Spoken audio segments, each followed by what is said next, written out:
Hello, everybody. We already have a comment on here saying, "Are we on CPT time?" CP time. Excuse me. Yes, ma'am, Miss Olivia Davis. I hope you're still there. I gave you a little crack of a joke. Thank you, ma'am. Thank you for tuning in early. But this is the Rely Radio Show on Real Talk 100 Radio. Tonight, it's all about reparations and accountability, y'all. Reparations and accountability. Thank y'all for tuning in so soon. Y'all go ahead and share the video all over the world, especially if you're into the topic of reparations and accountability. Let me pay some bills right quick, and then I'll hand the microphone over to the star of the show. He hates for me to say that, but he is the star to me. His name is Inyar Zulu. This show is brought to you by Wagons Fold, y'all. Wagons Fold is the best baby stroller and baby carriage in the world. You don't believe me? Call them a bluff. Call them a bluff. That's all you got to do. It's the best baby carriage and baby stroller and carriage in the world. Go to wagonsfoldusa.com and check out the strollers and one seaters, two seaters, and four seaters. Thank you so much, Wagons Fold, for supporting us. Thank you so much. And now, the Rely Radio Show on Real Talk 100 Radio and in Zulu. What's going on, y'all? We are definitely on cultural people time. Love it. We start when the spirit starts, like they said in church. That's right. You know, That's so right. the spirit started just now, about a minute and 45 seconds ago, and counting. How's everybody doing? That's good. Thank you, Sister Olivia, for tuning in. Here you go. She said hi. She said, "I'm here, sir." How's your night going? I hope it's going good. Hope all the vibes is right. We're talking about accountability and reparations and accountability tonight. And we're also going to be pushing Sister Vicky's event, the Women's Workshop. And that's why I got Sister Brooklyn Sun on the show tonight. Give her the hand clap, man. Give her the hand clap. Give her the hand clap. Okay, let's rewind the tape right quick. And we have who? Sister Brooklyn Sun is on the show.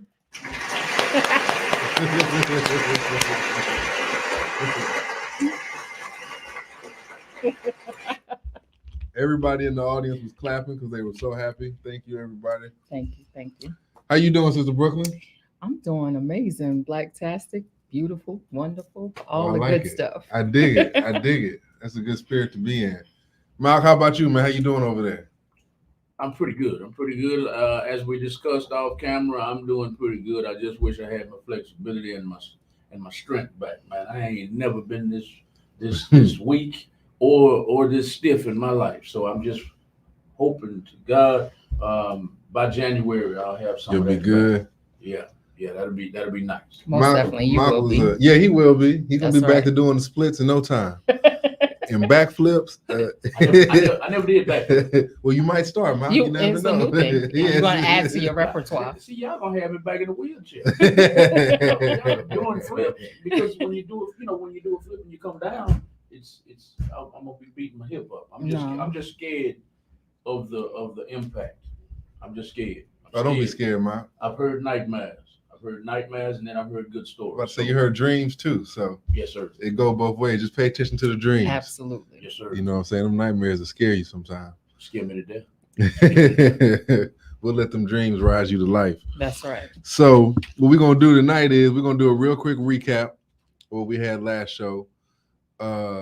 Sister Brooklyn's gonna be giving you some knowledge on your soul counselor, Soul coach. I messed it up already. You good. Soul coach. So soul coach. We got a soul coach in the building. I haven't never talked to a soul coach, so I'm interested in learning some things. Cool. On what you do. That's I like dope. to learn things. So she's gonna be peeping me the game. We're gonna be dropping some game, and we're gonna be pushing Sister Vicky's event tonight. Yes. Last week we talked about evolutionary mindset. Okay. What we were So saying, what was that wrap up like? We were talking about how our people need to have an evolution. Like we need to change the way we thinking on a consistent basis. Absolutely. We've done the whole so-called Black Power, the marching. We've done the had the froze out.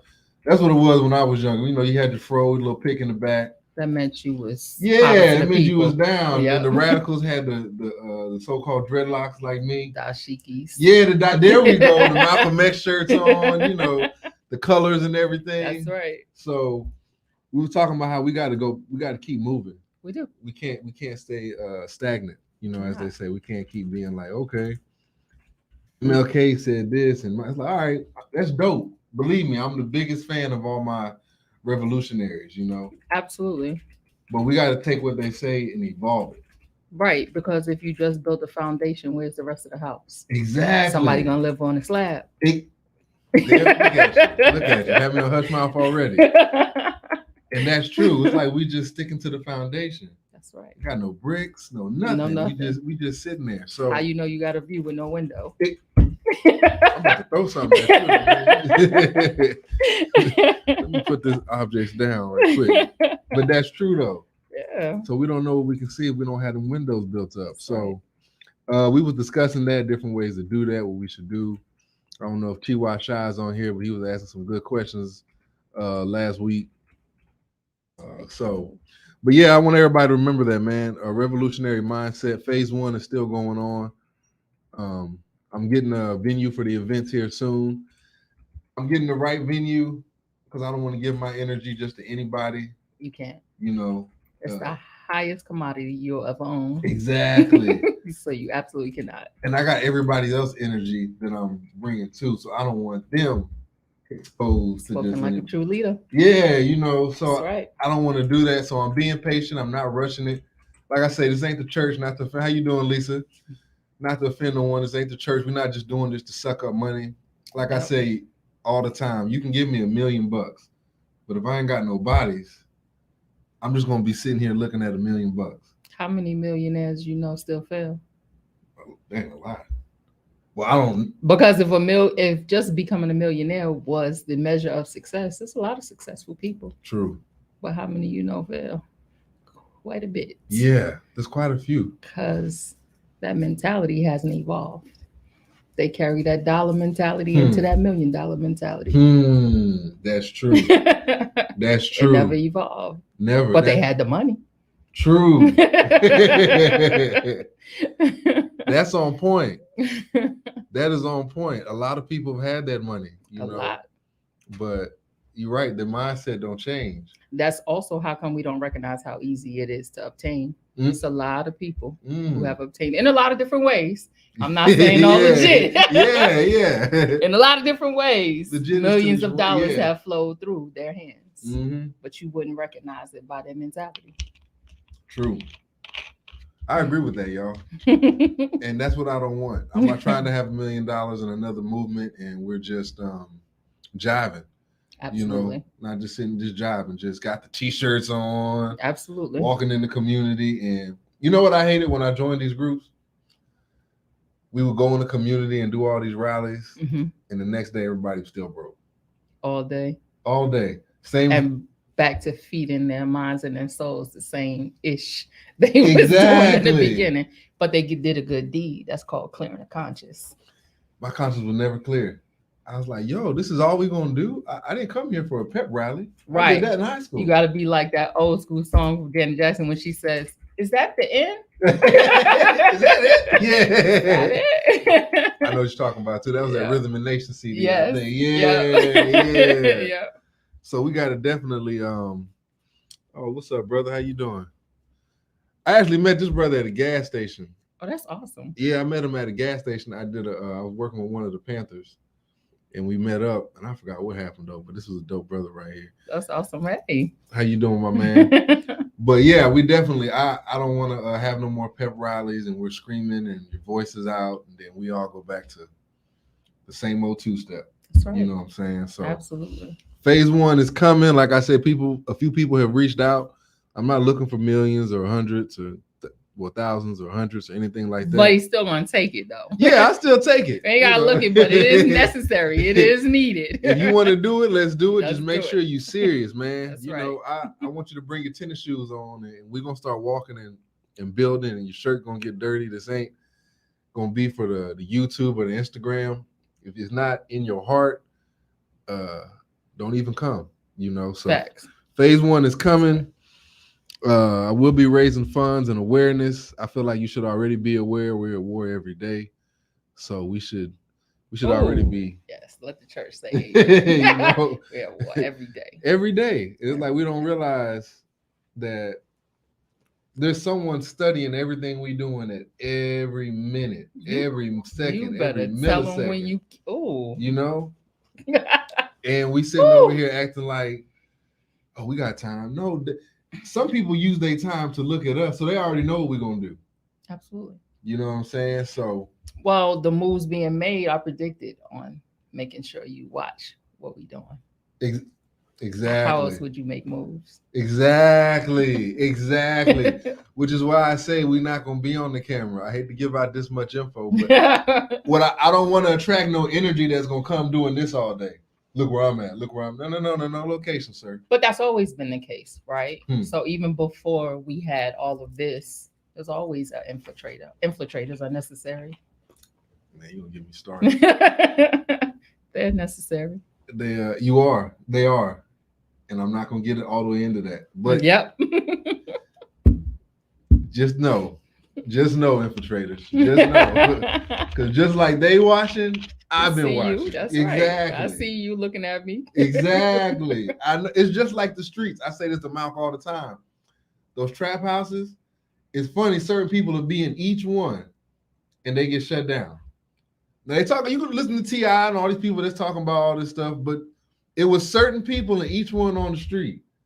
And some of them brothers was really some cool, very intelligent brothers, man. Like, I don't never talk down on no dope dealers or nothing like that. Of course. They had a business sense. Of course. You know, they set it up. Man, you talk about from nothing. They set it up from nothing. And you know, I'm not agreeing on what you sold to the community, but I do know a lot of them. I tell a story all the time. Me and my dad got caught up by some cops when I was younger. And 2 brothers came out. 3 of them came out. 1 stayed in the dark. 2 of them came out and said, "What's up?" No. Y'all can keep driving. And told the cops, "What's up? What you doing?" They're not doing nothing. We used to have that in our community. Yeah, yes. It's a bitter and a sweet to it. Exactly. It's a bitter and a sweet to it because a lot of principles, a lot of order came with the chaos and the madness. It's a lot that goes into that. That's why you can't damn it all to hell, because it's the underbelly. The drugs is what's on top. It's what's underneath. Man. See, without going into it, that is so true. That's why I never understood. Like, it used to be a code, like you said, it was principles. Principles, codes. There's honor amongst thieves. There's a whole bunch of things that go along with everything that you do. Whether you're doing good stuff or bad stuff, there's an order to things. And we've lost that now. Yep. Man, you go on the streets now, you can't talk to some of these young cats. And I'm not saying all of y'all, but some of them, and I'm not saying that. And it's not just young. That's true. And they get it from somewhere. Domino. I said they're a seed of a seed.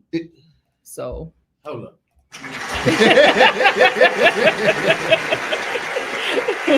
Hold up. That is real talk. That's real talk right there. They get it from somewhere. Absolutely. You don't just start doing something because you thought about it. You saw that for years on end. Absolutely. You saw it. They live out a lot. Our children come and live out a lot of our manifestations, of our fears, of our talk, of our beliefs, of our wants, our desires, our disappointments, of who we chose to procreate with. Yeah. It's a lot. Yeah. It's a lot that goes into it, but we don't take it that serious. We lay and play. Yeah. And we don't think about outcomes and consequences. Our children are our consequences hey, man, for our decisions. I'm loving Get these it. people you bringing up in here, man. Get it. I'm loving these people you bringing up in here, man. Get it. Yeah, get it. You speaking, man. Go ahead. I'm sorry. No, you're fine. It's all love here. me and y'all talk about it all the time. We talk about it all the time about, you know, I can't understand how some of these parents are addressing their what should we call them? Toddlers? Yeah. Yes. 3 to 5 to 8 years old Yes. in Daisy Dukes. And Yes. and then the boys have bandanas on their heads and their pants sagging. I'm just going. And "Dang." it didn't just start now though. When I was a teenager, Right. little ones had Sherlins and Timbs and being big boy and taking pictures with money in their pockets and Right. they Right. low to the ground. Right. And everybody's cheering, thinking that's cute. It didn't just start then. Exactly. So I'm not sure those kids now, if I was 20 then, I'm 52 now. Stop They lying. were toddlers then. They became adults and had what? Children. Exactly. Exactly. Smart. She said you said you was 22? I was in my under 20. That's when I was first started seeing all look of that 22 kind of right stuff. now. Oh, That's what I was saying. bless. Yeah. Thank you. Thank you. Not gonna crack, dude. Donovan Sutherland. That's my brother. What's up, brother Donald? Since my sister constantly speaking facts. Huh. I love you. Don't make me cry. But that's true. They got it from somewhere. I forgot who I had on the show, and we was talking, and it's like back in the day, you had all that so-called gangster rap, right? That they pushed, and not all of it was bad. You had underground that didn't get above ground press, but some of it that was paid attention to a lot. And these kids saw our parents listening to. My parents was old school, man. I'm listening to Delegation. But some of the people I looked up to might have in a Screw CD or some Biggie, you know. I like Biggie, you know. I like his wordplay now. Sometimes I can't. Yes. But his wordplay was sick. Right, but you got to be a certain age to appreciate and understand that, because at first all you listening to is the words or the beat. Exactly. Right? So you're not exactly sure of that part yet. You're not conscious of that part yet, unless your parents instilled it in you. Because depending upon what we listen to at home and stuff, that's going to give us our flavor or our like. It also can cause us to go the opposite way too. But true. That's where we get all of that, at least at the beginning. And then it can elevate from there. It can grow from there. But that's where our foundation gets started. True. What's going on in the house? What you're hearing in the house? The conversations. Are they conscious? Are they this? Are they that? And we know that when it's good stuff. It's like we always like forget about it when it's bad stuff. Yeah. Right? When it be, oh, you just like your dad, mom. They was this, that, and the third. Yeah. What about, oh, you just like your dad, mom? They was this, that, and the right. third. What about that part? So what about Papa being a Rolling Stone? You are your children's first sphere of influence. And if you don't make that important, somebody is waiting to do so. I tell my sisters, if you don't explore you, someone will surely exploit you. I'm not going to be silly. I'm going to let y'all waiting on the hand clap. Can you repeat that again while I'm tuning up the hand clap? Say that again. Absolutely. If you do not explore you, someone will surely exploit you. Thank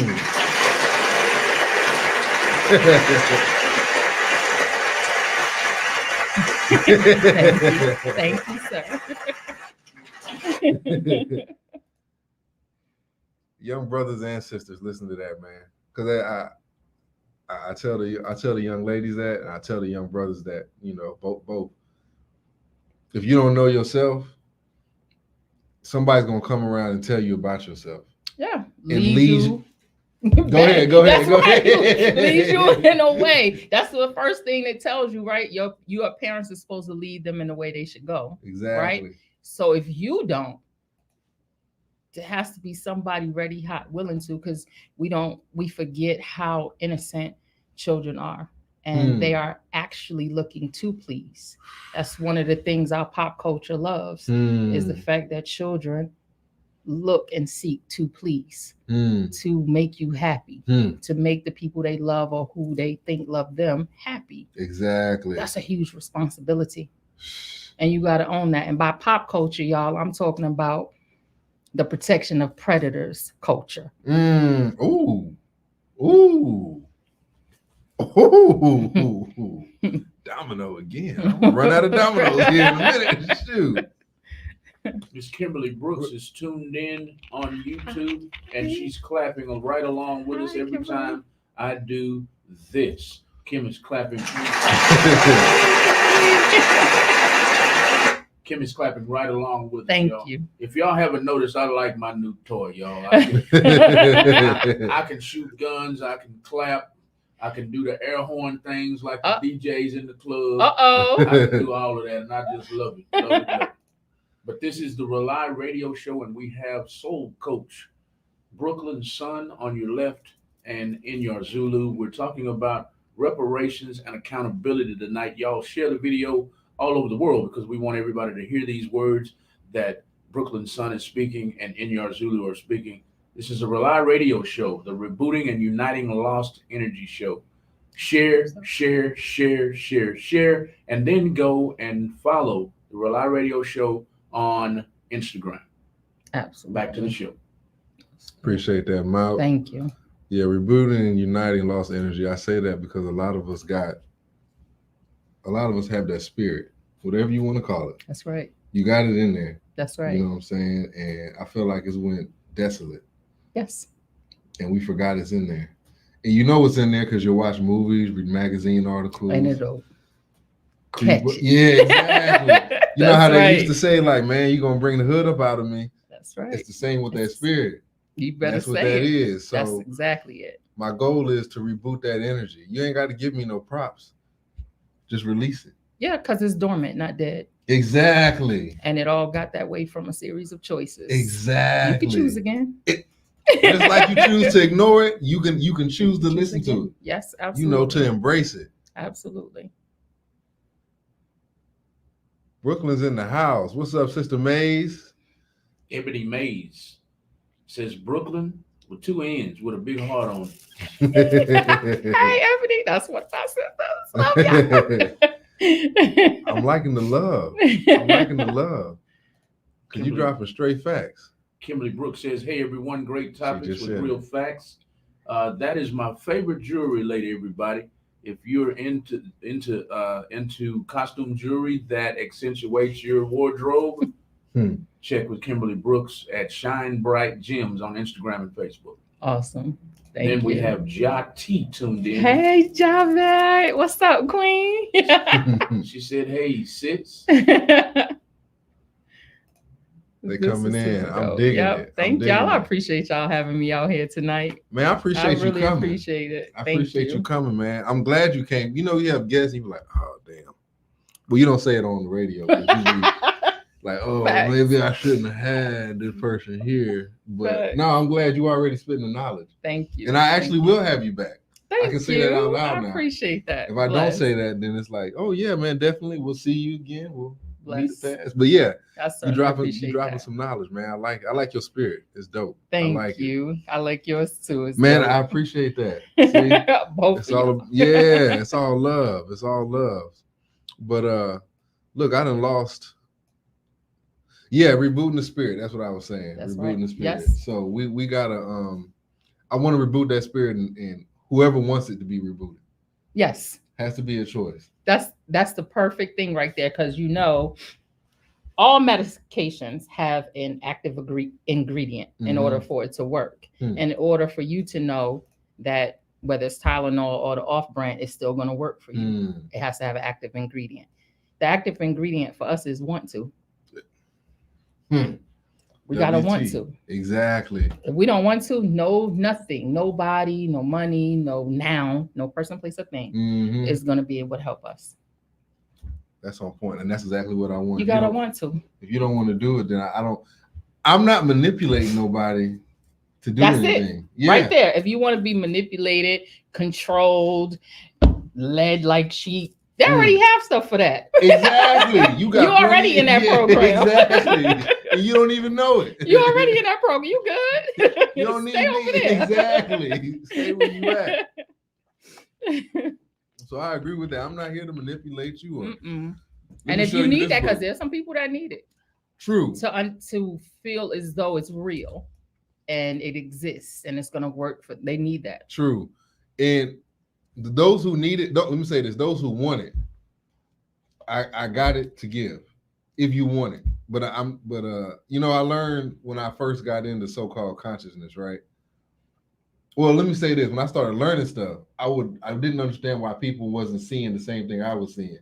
So I would throw tantrums. That's what I called them. Me too. Yeah. I'm guilty. I be over here just talking like, yeah, G. I'm like, yo, man, I got this, and this. I got full proof that can show you. And when I would show it to them, the ones who would listen and not, I don't want to say they would run off. Sometimes I was a little aggressive. Yes, you were. Yeah, I know you were. I know you. I was a little aggressive. I was like, the ones who would listen, like, yeah, you're right, but still, I'm like, but still, what? Prove me wrong, And I didn't want to debate. Right. I was like, I'm learning this stuff. That's like they say, the babe in Christ, you the babe in consciousness, Yeah, right? exactly. So at first, because your lid is open, you mad? Yeah, man. Because I love y'all, and I don't understand why you don't get this. Exactly. How come you can't see what I see? What's wrong with you? Yeah, for real. Yes, and you feel it's a sense of urgency, because you're like, wait. How it took me this long? Oh, I got to get everybody. We all got to go right now. And then you grow and develop. Yeah, and you realize everybody is not my assignment. I had to learn that the hard way. And I can make peace with you with that, because at the end of the day, no matter what, we all have these choices.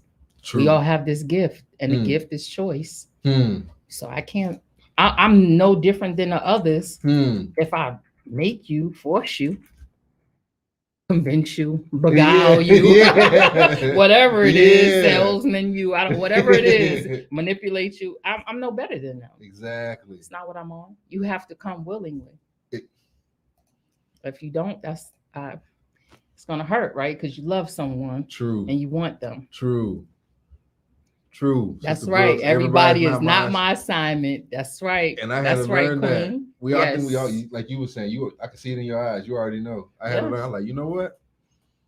I'm not gonna fight you. And it takes some reckoning with yourself for that. It hurts. It does. It hurts. Because when you got something good and you find out something good, you want to share it. Yeah. Why would you want to share it? I want everybody to know. Exactly. Why not? It's got to be some little button I can push, and everybody will get it. And then, like, what is it? Most Def song, I think, when he says, "I want my people to be free, to be free." I want my people to be free, to be free. And he says, "Tomorrow may never come." Yeah. Right. I want that. True. I want that. And we're not just talking about the things of freedom, cars, money, clothes. We're talking about the mentality of freedom. You get the mentality of freedom, anything you want. All that other stuff is circumstantial. Yeah. That's like, what? Okay, and absolutely. That's true. You got to have that freedom. That's where it starts at. It's in the mind. Yeah. You got to think like that. Like, if you're not thinking like that, it's like, what's the reason why you eat? Because you get hungry.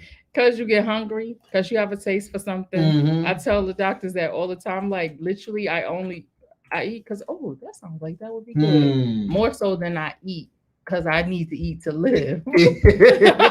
My autopilot is, I have a taste for that. Yeah, exactly. Like, I don't know why I want some goat right now. Yes. Absolutely. That's true. And it's the same thing with the spirit, man. It's like, with you coming into consciousness, so-called, it starts in the mind. You can't sit over here and say you liberated or you conscious or whatever new word they have out now. Right. You're not thinking that way. And it's more than thinking, because then you got to move into all these other things, right? Because they all play a part. So it's all your foods, your mental foods, your visual foods, your spiritual foods. It's all your foods.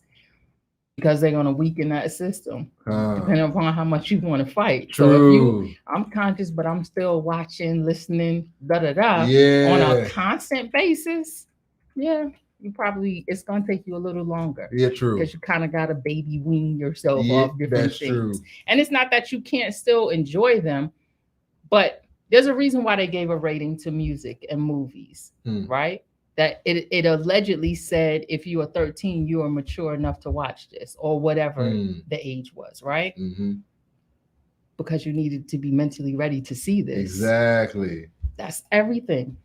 You have to be, I can listen to and watch whatever when I'm mentally ready to decipher the difference. If it has an influence on me in a way that it manipulates and maneuvers me, I ain't got no business listening or watching it. Exactly. I need to put that down until I've gotten there. It's a biomedical model with all systems working. Absolutely. That's true. Yes. And it's on all the planes, right? So you got it over here, you got it over here, and you got it on under your feet. Your crown, your middle, and under your feet.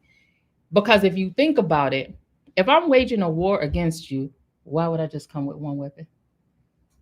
Why on earth would I attack you with just one thing? Exactly. Doesn't make sense. Yeah, if my intention is to annihilate you, and why wouldn't that be my intention if we in war? Exactly. It ain't just to be like, I got you. Yeah. Ain't nobody doing that. I'm trying to take you out of here. Exactly. All the way. To the point that even if you survived what's physical, I still got you. Yeah, exactly. You chokehold, you good. Yeah. I got you regardless. No matter what. I already know what you're thinking. Yes. I got you to the point that you'll self-destruct anyway. You'll take care. You'll finish yourself off for me. Appreciate you. Yeah. Y'all gotta listen to that. That's true right there.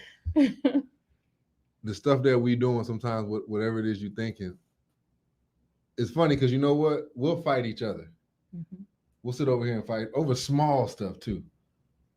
Something small might happen between us. Like I've had partners. I had a manager I worked for, right? It was a brother, of course. I always give love to my people. And long story short, he got mad because I would listen to him. And it take a lot for me to listen to you. Like, I'm not just gonna listen to you because your title's manager. Yeah. That's just the title. You know what I'm saying? I don't care what language you say it in. I'm not just gonna listen to you because they said as he clowned me on our first talk, and y'all talking about, oh, you on the plantation. We ain't even meet yet. And he clowned me. I know how. But look, I'll be on the plantation too. I'll be on the plantation. But yeah, no, I didn't mean to clown you. Nah, that's cool. And so he got upset with you about not listening. He what was it? What happened? He told me he suspended me for something. I got tired of it. I'm like, look, dude. And then plus he did not want to meet up and talk with me. I said, yo, we men, let's meet up and talk. Like, that's what we do. So you call me a little boy? I said, no. I said, I'm just saying let's meet up and discuss this instead of sitting on the phone. So I didn't listen to him do something. And I said, hey, man, let me tell you something right quick that'll end this. I had your back when I first went in the interview because it was a black man running the club. Point blank, period. That's why every time you told me to do something, I did it. Sometimes I didn't do what you say, but I told you why I didn't do it. I said, hey, man, I didn't do this because it's not really making no sense. But if you make it make sense, I can tweak it a little bit. Still had an issue. And it's over BS. Well, no, did you hear him? Did I hear him? Oh, I heard him. When you asked him the question, can we just meet and talk like men, what was his response? Oh, he's like, oh, so you calling me a boy? He didn't want to meet. But he said. So you calling me a boy? That's what he thinks about himself. Oh, yeah, that is true. That is true. That's his struggle. That is true. I ended up saying that towards. I said, hey, man, I don't know why you keep hearing this stuff.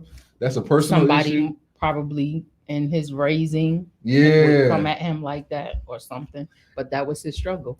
Yeah. And it's like, yo, we can't. That's true. We got to get over our personal struggles. That's what, that was one of the topics today, accountability and reparations. Absolutely. But we got to get over our personal struggles before we start working with each other. Yeah. Or else it's going to be a problem off the bat. Yeah, because so that's when we talk about this crimes. I'm not going to say it because I don't believe in it. I don't either. I know exactly what you're saying. All the races do this on this crime. So I'm not even going to discuss that in that way. But when we discuss that, what we missing out on is the you that I'm killing is me. That is true. Whenever we have these so-called crime things happening, the whole time that's us. It's me. It is. I'm ending me. Every time I see you, I got an issue with you because I got an issue with me. Exactly. It's that man in the mirror, like Mike said. And even if it's not a physical kill, even when we sabotage, when we do all this stuff, it's about me. Exactly. It's that Even ego. parents who become the dads who come at hard at their sons, the moms who be coming in at their daughters and sabotaging them. It's me. Yeah. And as long as we don't take that on, we'll be all right. But when we take that on as our stuff, we're in trouble. Yeah. We're in a lot of trouble. That's true. That's true. We got to look in the mirror. Yeah. And that's right. Mike said that. And it was real. And I'm not sure if y'all really got the memo. Exactly. How real. I'm asking if you change his ways. Because can nobody else do it? So I'm asking this dude in the mirror. Yeah. Are you going to change your ways? Is you going to change your ways? Are you going to change your ways? Because if you not, ain't nothing going to happen. And he said, if you want to make the world a better place, you gotta stop and take a look at yourself and make a change. That's exactly. it. You can't escape it. You can't escape you. You can't outrun you. Whitney Houston always also said, I can't run from myself. There's nowhere to hide. She quoted my girl Whitney. That's my heart right there. Love me some Whitney Houston. Oh yeah, Whitney was the truth. But her voice was powerful. My man, like the only other person that I liked, like voice wise, other than Whitney, was Betty Wright. Because Betty would hit them notes. Betty would hit them notes out of nowhere. She'd be talking to you. You know what, baby? Ooh, like, but did we just do that? Yeah, in the middle of the song. Absolutely. That was the only other one that I like. Stephanie Mills.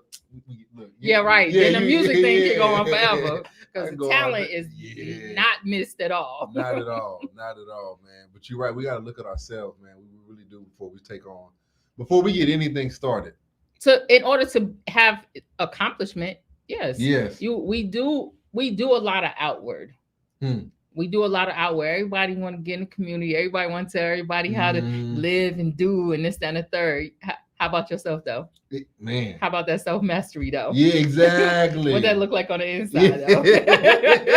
Where we doing that? Exactly. First, right? Because then I got to be able to tell you, like you just said, in the transitions, I'm like, yeah, I know you, because I know I did. I know I was ignorant. Because I did that. So I can say, yeah, that part is hard. Yeah, you got to go. You can't really have that full-on conversation. And it's very easy to see what's in the pot outside of it. When you in the mix of the pot, when you in the gumbo, what you know. Exactly. You're a part of the gumbo. Exactly. You can't. So you outside, yes, I can point out everything with anybody. Ask myself, can I do that? That's the hard part. That's the work all your ancestors are waiting for you to do. There it is right there. Look, Miles, you want to say something? Yes. Two things. Number one is a question. Why is it so hard for people to look in the mirror? Why it's is it so scary hard for people to look in the mirror? As hell. They're scared. It's scary. It's scary to look in the mirror. Yes, it's frightening. Number two, we'll expound upon that in a minute. Number two, even I have one enemy on this planet. Even with my enemy, he is this. Even with my enemy, and this is related to what y'all are saying, I look in the mirror and I'm like, okay, all right, 70% of that is BS, but that 30%, okay, all right, I need to correct that. You know, so I think most people are scared of what though? Scared to look within? Scared to what? What are they scared of? Most of our life, we living in a veneer. Most of our life is based on all the things we have on. Clothes, makeup, haircuts, whatever it is. Most of our life is spent on how will I dress her, not how I will address her. And with that, we take on a whole, so when you're faced with it, the first time somebody asked me, have I ever looked at myself in the mirror? I was married and I was saying to my husband, shout out to David White. I didn't say it to him. I was talking junk behind his back. I was like, what are you talking about? Of course I look at myself. I gotta get my face. I do my hair. Of course I look at myself in the mirror. And then one day I decided to take on the challenge. And I stood in the mirror and I was just staring at myself, and I started boo-hoo crying. Huh. I had never seen her. Huh. So you feel a whole bunch of things. You feel disappointed. You feel vulnerable with your own self, looking that deep in the mirror at yourself. Ain't nobody around, nobody checking for you right now. You can't even stand in your own presence. Because yes, everything we do is about how to dress her, how to dress him, not how to address him or her. And that takes on a whole nother set, and it's scary. I'm gonna expound on that. Yes, and you're right, Brother Sutherland. Shortcoming deficiencies and be completely real. Yeah, that's true. When you actually do that, when you look in the mirror, you start finding out what the problem is. You start being like, dang, I do this. I need to stop doing this. Yes. I act like this too. The same, I went to a church one time. This pastor said something, I'll never forget this. I like going to different places to learn stuff. Yes, me too. He said, when you pointing that finger, you got 3 pointing back at you. So I started paying attention to that 3. And I even tell my wife and my daughter this. Well, I know for me with my daughter, if I'm mad at her for doing something, it's because of me. She's 6, he's 1, or my son. Mm-hmm. It's me. It's something that I'm not controlling. I'm not mad at them for not listening. Yes. I have a control issue right now because I want you to do what I want you to do at this time, but you want to do something else, and I can't get over that.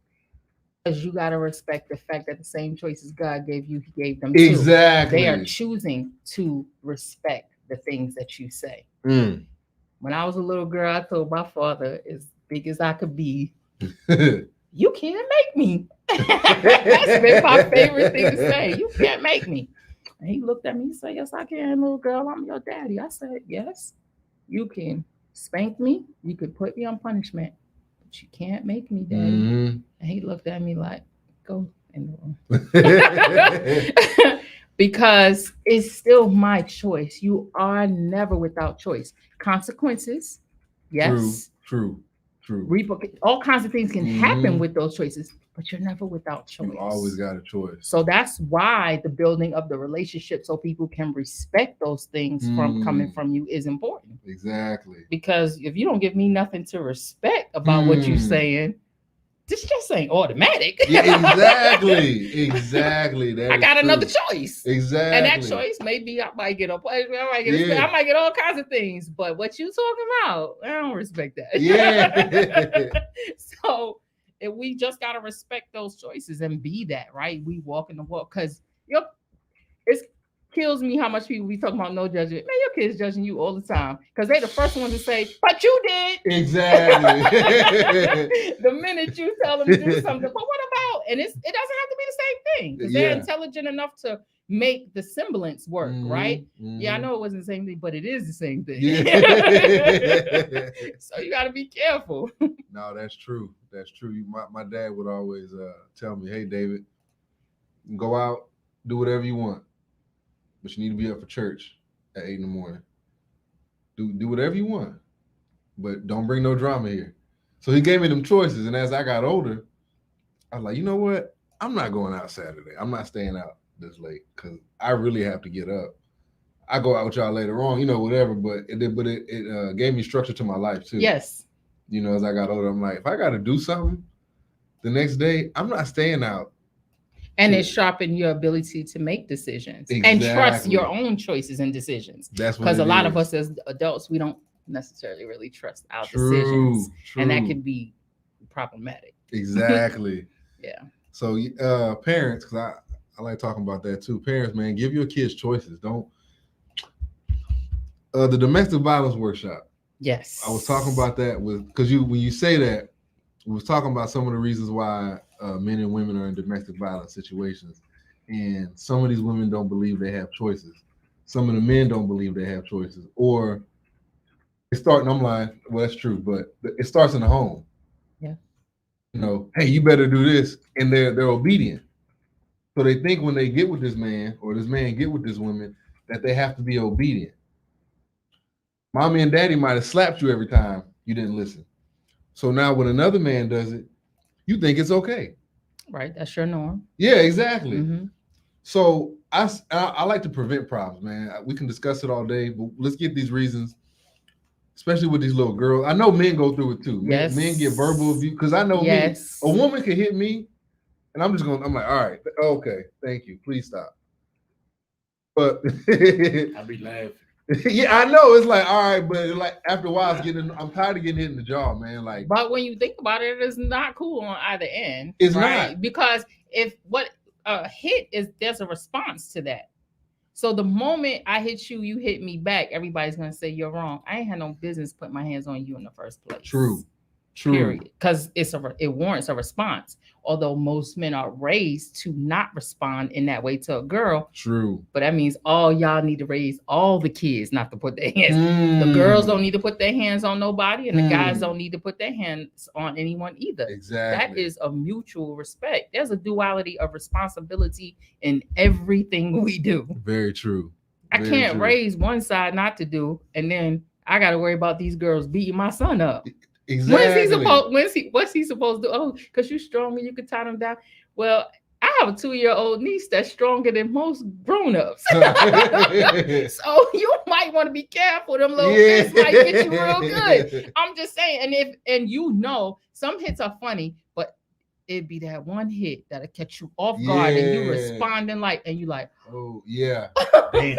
Yeah, that's true. That's it's happened a couple times in my life, and that's when I walk away because they have that TV show called Snapped. Yeah, I've seen that. You seen it? Yeah, yes. I heard about it. Yeah, and I don't want to be one of them. Now I have before, but I had to get mature enough not to go there.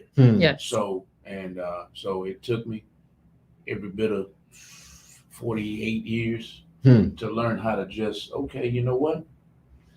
This is not the place for me right now. I'll come back when I calm down. And you know what? Right. We also got to excuse ourselves in them situations fully. And we got to let you. It's true. Like you said, it go both ways. It's a duality of responsibility. We both got to be mature in this thing. I'm not saying that, of course, there's no way it's right for anyone, male or female, to be abused. And most of us have experienced the woman's side of it. And that's what we'll be talking about this Saturday, and how to maneuver through those processes. And it's not a joke. It could be mentally taxing. It could come from things way, way long ago, things you grew up with, watch, normalize to yourself, seek out those types of persons, because that's what speaks love to you. All of those things are great possibilities. You could be egging it on. It's so many different things that comes from on both sides. Very true. Right. And then often children who experience any abuse, even though they don't like it, they repeat it. Very true. Very true. I'm glad you brought that up, because I'm about to begin writing a book, and that subject is going to be in there. Congratulations. Thank you. A shout out to Hull House Publishing and Miss Marcita Jordan. I'll tag her in a minute, but that is the company that's going to be helping me. Awesome. You brought up being a product of your environment. You didn't say it that way, but it's the same thing. And a lot of men and a lot of women, like me, for instance, I'll use me for an example. And I think in some cases, I forgot the verbiage I'm trying to use right now, but I forgot the verbiage I'm trying to use, but in some cases, you have men and women who were born in Fifth Ward, like myself, and you would see on the corner of Jensen and Jensen and Lockwood, or Jensen and Bennington, or somewhere, you would see the prostitutes walking the street, and a lot of people in society think B better have my money. It's just in the movies. That happened for real.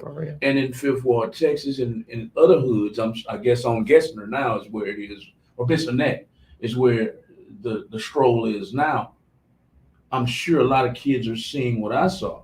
So here we are as adults, as young adults, 20, 30, and then into the 40s. And you're going, okay, this is what I saw as a kid. She didn't have my money. She didn't have my food cooked. She didn't have my favorite drink, so I'm gonna slap her in the mouth. Now I'm not describing me in that regard. I'm just saying some of us grew up seeing this stuff. Mm. So how do we become adults and say, you know what, that's wrong? You have to look in the mirror. I'm relating. You do. I'm You trying have to. You have to. You Right. have to do that mirror work. You have to own your ish. We can curse on this show. You have to own it, and you seek to own a lot of other things except for yourself. You got to own it and all that comes with you, because it's not just bad stuff. But if you don't own the bad stuff, you will never appreciate the good stuff, and you'll continue to cast your pearls amongst swine. And exactly, and that's why I'm so thankful for my dad. He moved me. His first wife and him divorced when I was about, I'm gonna say 3 or 4. He married my mom that I have now. Love them both. That his first wife is dead and gone now. God bless her soul. But when he moved me from, first we moved with each new job, he earned more money, and he moved us out of Fifth Ward to Post Oak. And from Post Oak, we moved to Spring, Texas. I ended up graduating from Klein Oak High School out here. Mm-hmm. We moved out here when I was 10. So I thank him every day. That's right. He worked to change your sphere of influence. That is, see, y'all pay attention, because that's how Black men move. Y'all discuss all the other ways, but those ways. And I hate that more Black men don't see what I saw to open my eyes. Okay, this is a whole different world. Because I have homies that are still stuck. Yes. Still stuck, and we're 53 years old. Yes. And I'm just like, thank you, Dad. Thank you for opening my eyes. So, you know why they get stuck? Why? Because if I separate and elevate from myself from that, I won't know him or her. That's my identity. That's my manhood. That's my womanhood. That's my strength, my courage, my wisdom. That's me. If I separate from myself, who am I supposed to be? And that's something I'm not trying to face. And that's most people's way who stay stuck, because this is what I identify with. Anything outside of this, I'm nothing. And that's why it's difficult. And I felt like that for a long time. Yes. I had an identity crisis. I was like, Pop, what are you doing? You tied to all these things that make me the big man. I'm the big, or I'm that girl, right? Whatever it is. And anything can happen to us in an instant to change any of that. We go crippled, we can go blind, we can go and take away all our looks, all our money, all what, and then what? Right. You're gonna still be left with that soul you gotta deal with. That man in the mirror gonna be like, yep, I'm here. I've been waiting on you. Yep. You ready? What's up? Do you know this man here? Yes. Hey, King. Oh my goodness. I love you. Thank you. Chief. Pronounce that for me, Chief Ogunwale. Yeah, I'm not gonna disrespect that. Okay. Chief. Okay. That's it. Is that a I'm not gonna disrespect that at all. Dope. What's up, brother? Thanks for listening, brother Chief. I'm not even gonna step on those grounds, but yeah. What's up, Chief? Appreciate you listening. Y'all, please share the video all over the world. This is the Rely Radio Show. Rely stands for Rebooting and Uniting Lost Energies. It is spelled RAULI Radio on Instagram. This is the host of the show, Mr. Inyar Zulu. You can follow him at Inyar Zulu on both Instagram and Facebook. I believe on Instagram it's Inyar Zulu 80. Oh, you got NRZ 8556. NRZ, I'm sorry. 8586. 8556. 8556. NRZ 8556. 56. There we go. On Instagram. And on the left is Miss Brooklyn Sun, everybody. She is a soul coach. before I hand the microphone back to Inyo Zulu, define soul coach. Okay, so everybody knows what a life coach is, right? Mm-hmm. And I wanted to do that work, Mm-hmm. but I can't coach anything about you or your life Because those choices. Uh-huh. I respect the fact that you have the gift of choices, but what I can do is partner with you to coach you back to your soul so you can change your own life. You can do what you want to with your own life. You make that connection to your soul, I guarantee you everything else is lights on.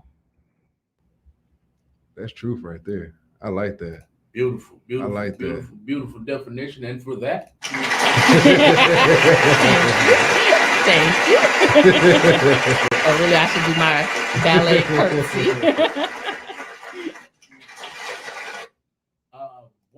one more question. I forgot. We had a comment way up here somewhere. They said shout out to Harold. I think that was Mr. Donovan.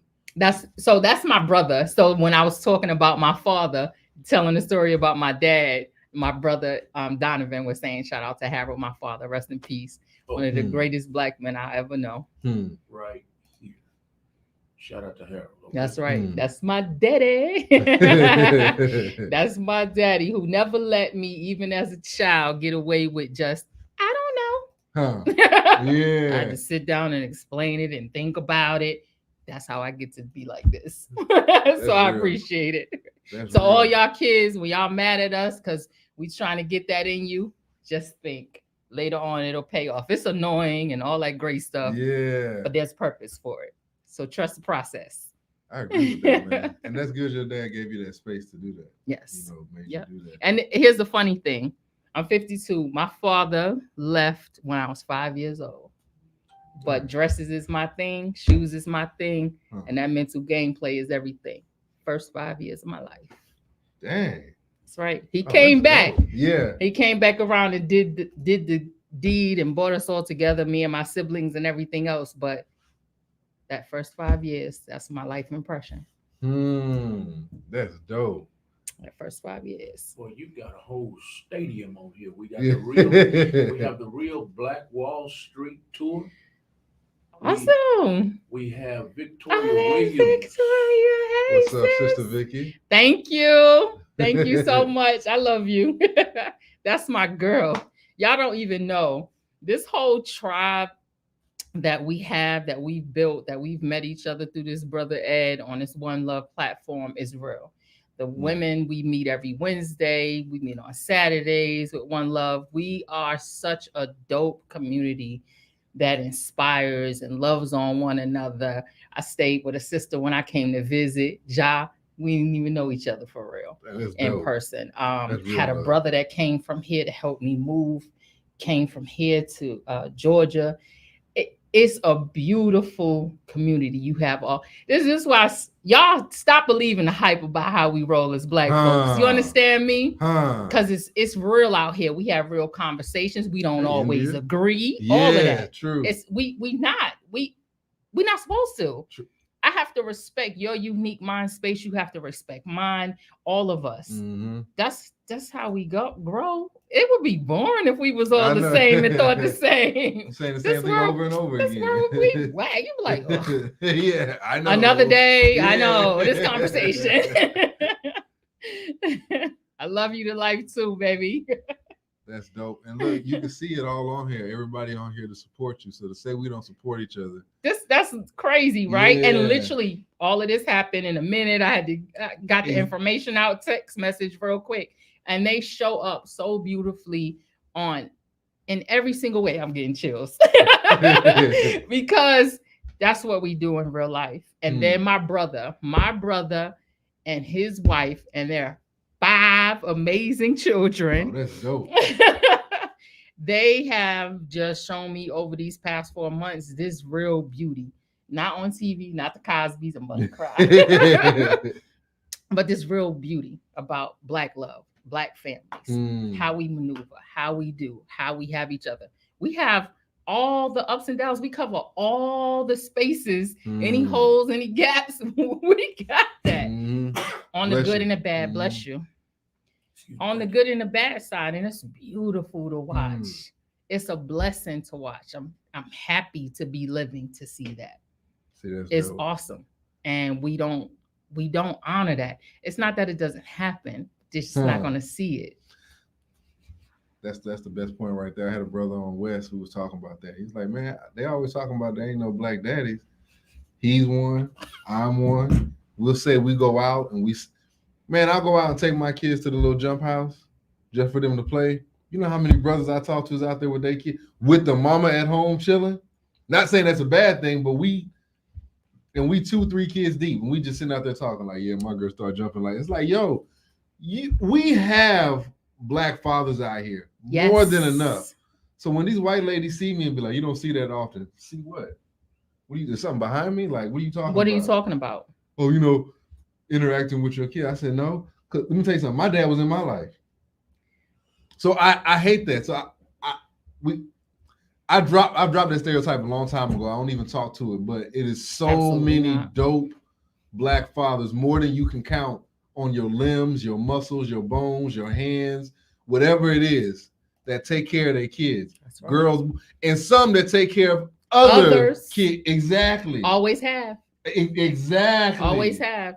That's why when you don't get that directly from your father, there are uncles, there are men in the neighborhoods, there are all types of other men who have played that role.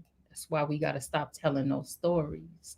Ladies, we are a man with womb. We got to stop carrying the wrong narratives. We got to stop telling the wrong stories. We got to give voice to what really is.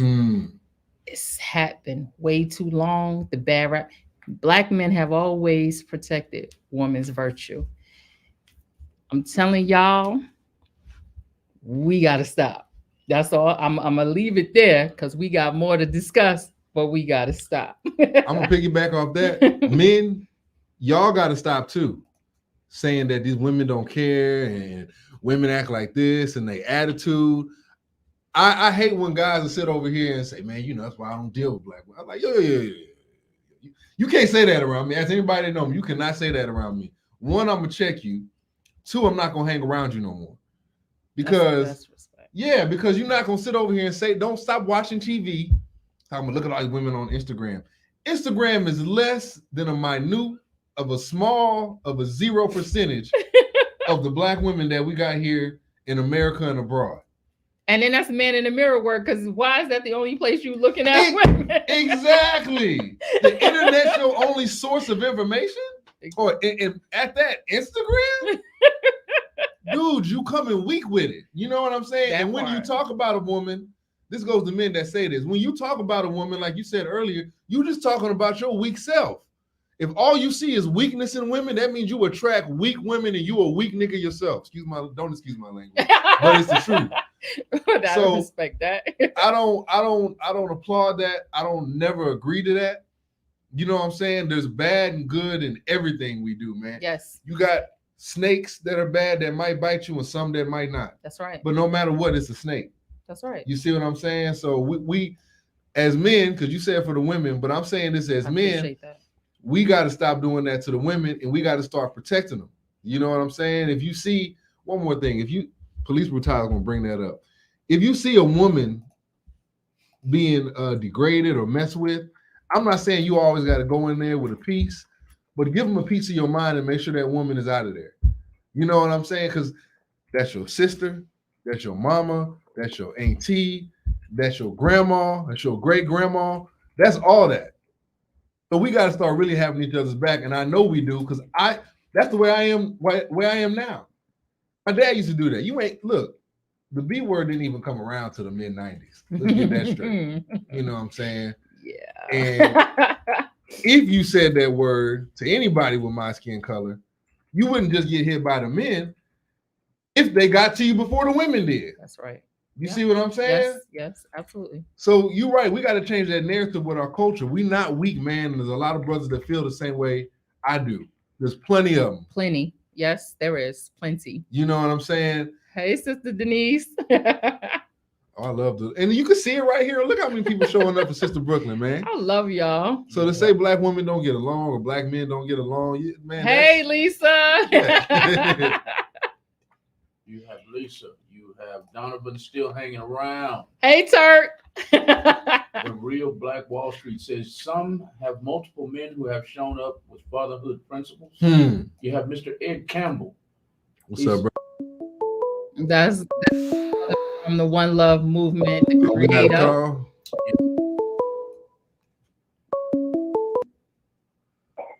Hey, how you doing? Welcome to the Rely Show. Give me your name and location and tell me what you're calling about. My name is Cheryl, and I'm in Mullins, South Carolina. Ooh, South Carolina. And I just happened to come upon this podcast, and I'm loving it so far. So I just wanted to call and let y'all know that I'm about to subscribe and pass it on. Hold on, I got something for you.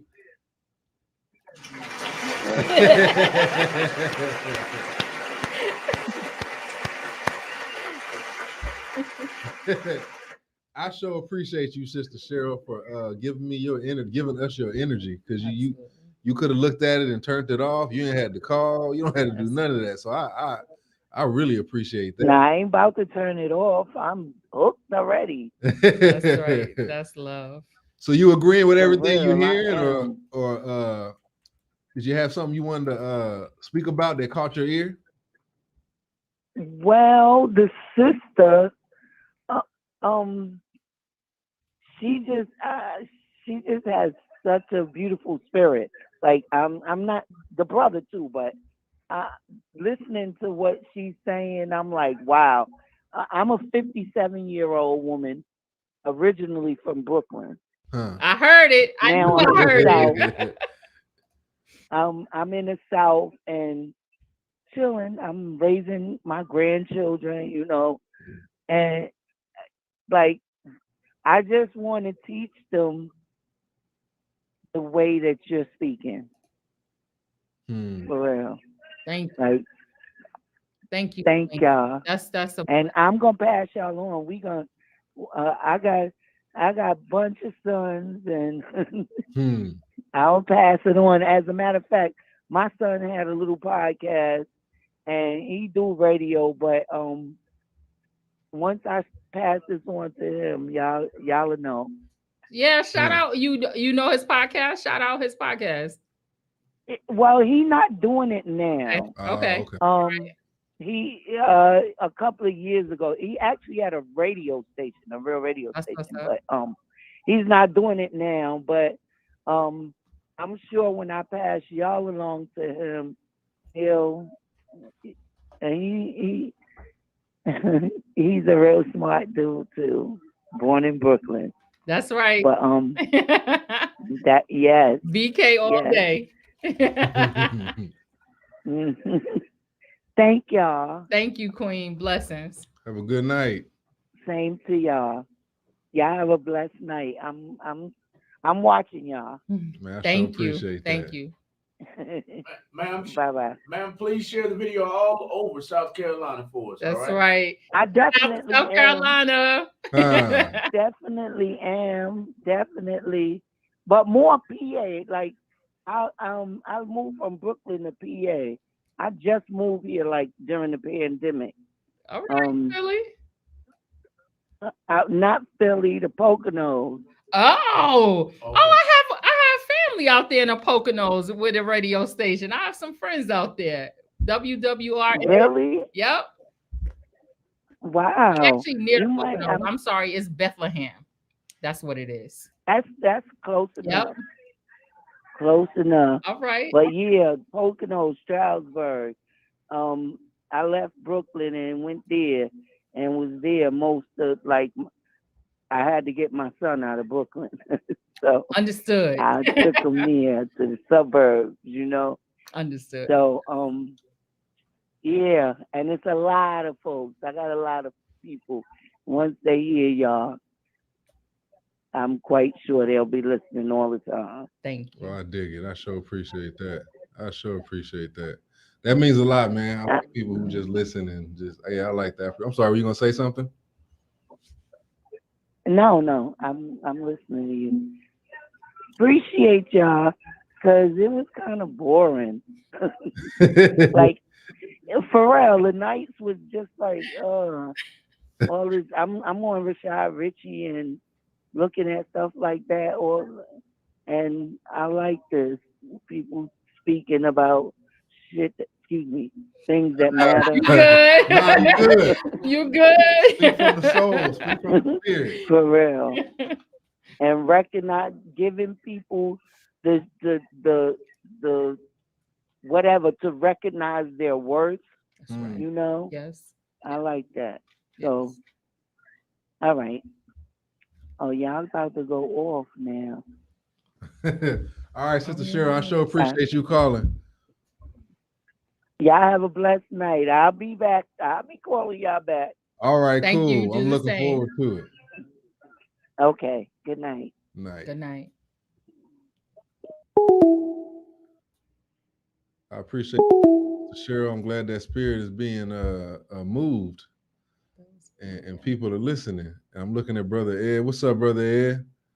I sure appreciate what you said up there. Most necessary in the you. Brooklyn Sun way. You need to coin that phrase. It's the Brooklyn Sun way. It's the Brooklyn Sun way. So yeah, I sure appreciate everybody who's giving me their time and they giving us the y'all's time and energy, because y'all could you don't have to. I appreciate any time. Like that's why I always tell you didn't have to come. You said this earlier, choices. Yep. You could have been like, man, I'm not going to your little whack radio show, man. You're not 97.9 The Box. You know what I'm saying? Like, you didn't have to come. Like, so when you come, I genuinely appreciate people, man. Because they're like, that means a lot to me. Money and favors is like, but you giving me your time. Yeah. Like, you trusting to be in my presence. Absolutely. That's a lot. Like, to me, that's a lot. That's what I look at it. Like, you can be like, and I don't know you. You're calling me talking about the plantation. Like, you got me with that. I was like, that's people's right there. Yeah. If you can call somebody you don't even know them yet, that's people's right there. Man, I'd like to be myself, man. And plus, I like to hear your voice and get a feel for you. Text only text if it's like late, because I don't want to disrespect your situation. Mm-hmm. And since you had just got off work, I said, let me shoot you real quick. I'm gonna call it, because I'll be up till about 2-3 o'clock sometimes. Me and my daughter, I'll be watching Baby Shark sometime. That's what it is, that Baby Shark, and I forget the little girls that run around. Oh God, you be up in the middle of the day watching Baby Shark. She don't go to sleep until I go to sleep. And I'm like, yo, I want to watch Columbo. I'm trying to watch my little episodes of Walker. You know, but she's like, Baby Shark. Yeah, Baby Shark. In the morning. Man, because now TV don't go off no more. So I think parents just get dumb to that at some point. They be like, because it makes them happy and calms them down or whatever. So that their piece is my piece. It's low key funny though. That little song be funny, man. I'm like, that one and Bluey. Bluey be having me rolling. That dad be having me rolling, man. But yeah, Bluey and Bing. Look, I can go on that all day. But y'all hear the dad talking, right? Y'all hear Daddy. He got it all down pat. They be doing, and you gotta watch. I watch what she watches, because now it's all on his telephone. Yes. Right. Is it do? So I be. And you have to, because you got to check for the subliminals. Yeah. So I can't just let her watch anything. So I'd rather sit there and watch it with her. Yeah, you have to. Than me hear something.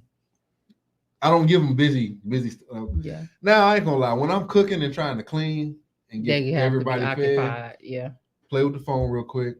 But most of the time she'll come in there with me. I'll be like, just come in here with me. Yeah. Mama, can I flip it? Can I mix it, man? Take the spoon and do your thing. That's how you learn, though. Exactly. You don't. I mean, I know everybody thinks you learn by a YouTube video or Google, but how you learn is in that household. Yep, you learn in that household. And I want her knowing how to. My dad told me, man, he always said, David, don't ever depend on no woman. You need to learn how to cook, how to sew, how to clean, how to take care of yourself, how to keep your body clean. And so I want her to do that. I don't want no guy coming up to her, hey, baby, I'm going to take you over here. No, you're not. My dad already did it. Yeah, that's how my grandmother was like that. My grandmother, I had everything, man. I always be like, when I was at home in my single parent household, I wasn't rich. And then when I was with my grandmother, that was my rich life. I had everything. So when like Biggie say, as soon as he dropped that line, what's your name? What's your sign? So dudes ride around their car. You want to ride our car? I'm like, nah, I'm good. You take you to Red Lobster. Girl, lots, girl. Taking me to McDonald's because I don't already ate grilled seafood. Yeah, for real. I don't already did. Dude, What's no, that? it's okay. I'm Yeah. good. And girls would be like, "Girl, he drive that car. That's his car. Did he drop off the keys and the title and stuff to me? I mean, that's his car. Exactly. So I'm gonna get excited because he let me be in the passenger side. Yeah, no, I'm okay. It's all right. And there's an exchange to that, and I'm good. I don't need to. Exactly. Sorry for you two, but Brooklyn's son don't pay in pussy. That's why she go to work. Praise the Lord. Exactly. That's why I be at the plantation, so I don't have to pay in the other way. Exactly. Women, you gotta listen to that. That's the realest game you're gonna get. If all a man is after is your vagina, it's time to drop him. And on the other side, if that's all you have to offer, it's time to look in the mirror. But men, the same thing. You shouldn't be dropping dick everywhere. You know what I'm saying? Like, did y'all know that's just as nasty? Because I think a lot of y'all don't think that that's just as nasty. I spoke on maturity earlier, and I had to reach maturity before I stopped. Yeah. I had to look in the mirror and say, what are you doing? What are you doing? What are you doing? What is your goal here? Yeah, because how many bodies do you need to add up to being a man? It's never going to end. Right. There's no way it could end unless it ends your life. Exactly. Right. A hot girl was something different to my dad. He said, look, you don't want that hot girl. I'm like, she fine though. You're gonna get burned. That's the hot. Yeah, exactly. I'm like, that type of heat. I just made a reel today though. I made a reel today about dating. And I made a joke and I said, if it takes, just let me summarize what the reel was about. The reel was about the dating scene. Every time I go on Facebook or TikTok or wherever, somebody's saying something about the dating pool is terrible. The dating pool sucks. I'm gonna turn gay because the dating pool is so terrible. Anyway, so my reel said basically, if we all just go back to dating instead of meeting Tom, Sue, or Harry tonight, and I'm gonna marry him or her tomorrow. Date people, get to know them. If it takes sleeping with them, sleep with them. That's your business. It's your business. Right. But date them. Stop being so toxic week one. That's the video I made this morning. I'm like, y'all need to stop this. Y'all talking about the dating pool sucks. The dating pool don't suck. It's just that people have gotten to the point to where they're doing their own thing because they don't want to meet you and get all entangled with you mentally, emotionally, and you break their heart. So, fuck it. I'm just going to do my thing. Yeah. I'm going to sleep with who I want to sleep with, see who I want to see until I find that mate. Yeah. That's it. That's what the dating pool is. People are tired of getting their hearts broke. Yeah. So you're the one that's toxic and wants to fall in love day two. You're the one that needs to readjust. Go to dating until that person realizes you're the one. Yeah. Once they let them, y'all have a meeting at the beginning, have a meeting 6 months from now and say, hey, I told you in meeting one what my expectations were. We're in 6 months now.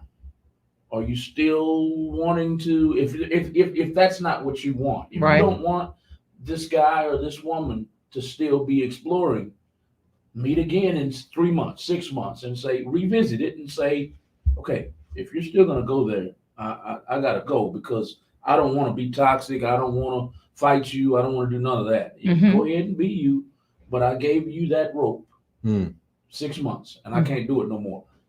And men and women, everybody in the listening audience, this goes to everybody. When they reach that point and they're going to walk away from you, don't go crazy. Because they spelled it out from the beginning. Yeah, that was a reel I made this morning. I'm sick of seeing it. So and I'm gonna say this and I'm gonna be quiet. Are you good? Everybody talks about Kevin Samuels.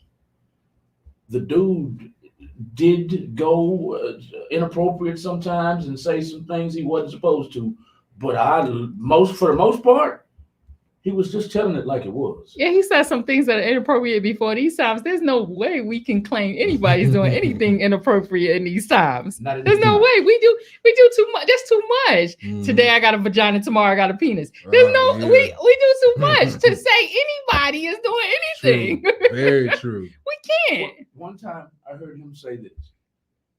He was interviewing a woman. He was interviewing about 10 women on one segment.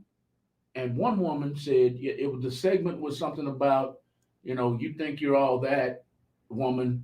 You think you're all that and all this, but the man comes and asks you, what are you bringing to the table? And you say, I have a good job, I have a good car. And Kevin Samuels was like, is that it? What's in here? What's in your heart? What's in there? Do you have anything in there?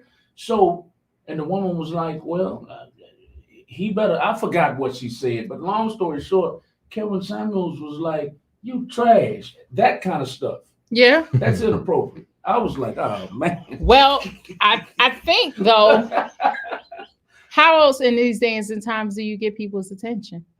By being controversial. Because just talking, having a conversation with people, they can't hear you. Because the voices of idolatry are far more loud than anybody else's voices right now. So you got to hit them hard. I got to punch you in your gut and then sit you down and say, let me help you through this. Exactly. That's true. That's true. Let me help you through. I'm going to punch you in your gut, but I'm going to be right here to help you through it. Man, I met my wife when I met her when we was working at this gig. And I remember I told her, they ain't put stuff when a person comes to the pool. That's true. Expectations. And I was telling her that. I was telling her about the relationship I was in previously. Because when I met her, I put it all on the table. Because I wanted a different type of relationship. Yes. I was like, look, this is what's happening on my side right now. If you don't want to deal with it, I'm not forcing you here. If you do, I'm expunging or I'm getting rid of, I'm alleviating. It's done. Like I'm eventually going to get them out of my life, whatever. But I think when we go in this dating pool, I think the dating pool now, first off, we don't respect ourselves. Bingo. You know what I'm saying? Like if you respect yourself first, you'll eliminate a lot of problems down the road. Yeah. If you know what you want. Like I told her what I wanted, and she told me what she wanted. Like it take people sometimes you don't learn how to drive overnight. That's right. You know what I'm saying? You don't even learn how to eat overnight. Watching my kids eat, my youngest one, oh, this is good. That's right. Sometimes you got to tell them to slow down, they're going to choke. That's right. So when you in this relationship thing, and another thing, stop looking at TV and music to base your relationship off something. Yeah, don't run your relationships up on others because you ain't willing to pay the same price that they paid for that relationship. I promise you. Exactly. I promise you. You got to develop your own, Yes. what's the word I'm looking for? You got to develop your own repertoire, your own application, Yeah, because it's y'all's dance, right? It's not mama and them dance. When you first start out in relationships, you are sloughing off. You're living off the relationships y'all both knew in the beginning. So however many relationships down the road, but your first set of relationships, y'all acting out. Y'all rolling out. Y'all role playing all of these relationships you knew, parents, etc. Because think about it. Why am I afraid that he's gonna leave me? That brother ain't leave me yet. Where'd I get that from? That's somebody else stuff. Exactly. That's mama and them, auntie and them stuff. That ain't even my stuff. I ain't even give him a chance yet. I mean, at least let him do it so I can say, yeah. You gonna do it. I'm saying. So we really living out other people's relationships in the beginning. So we gotta exfoliate, work all through that, get that all off us before we can even get into a relationship. And then we still represented by things. You can't get the relationship that you want because your representation of yourself is attracting something you don't even want. And that's the key right there. If the relationship, the dating pool is trash, you got trash on your back. You know what I'm saying? You got trash in your pocket. And don't be talking about there ain't no good black men. There ain't no. We not gonna have none of those conversations. There's plenty. There's plenty of good men. There's plenty of good black men. It's just, it may not be where you from, might be where you at. Exactly. Might be over there, it might be over. I don't know, but don't do that. And I've been single for a good minute, and I'm still gonna hold that down. Yeah. So.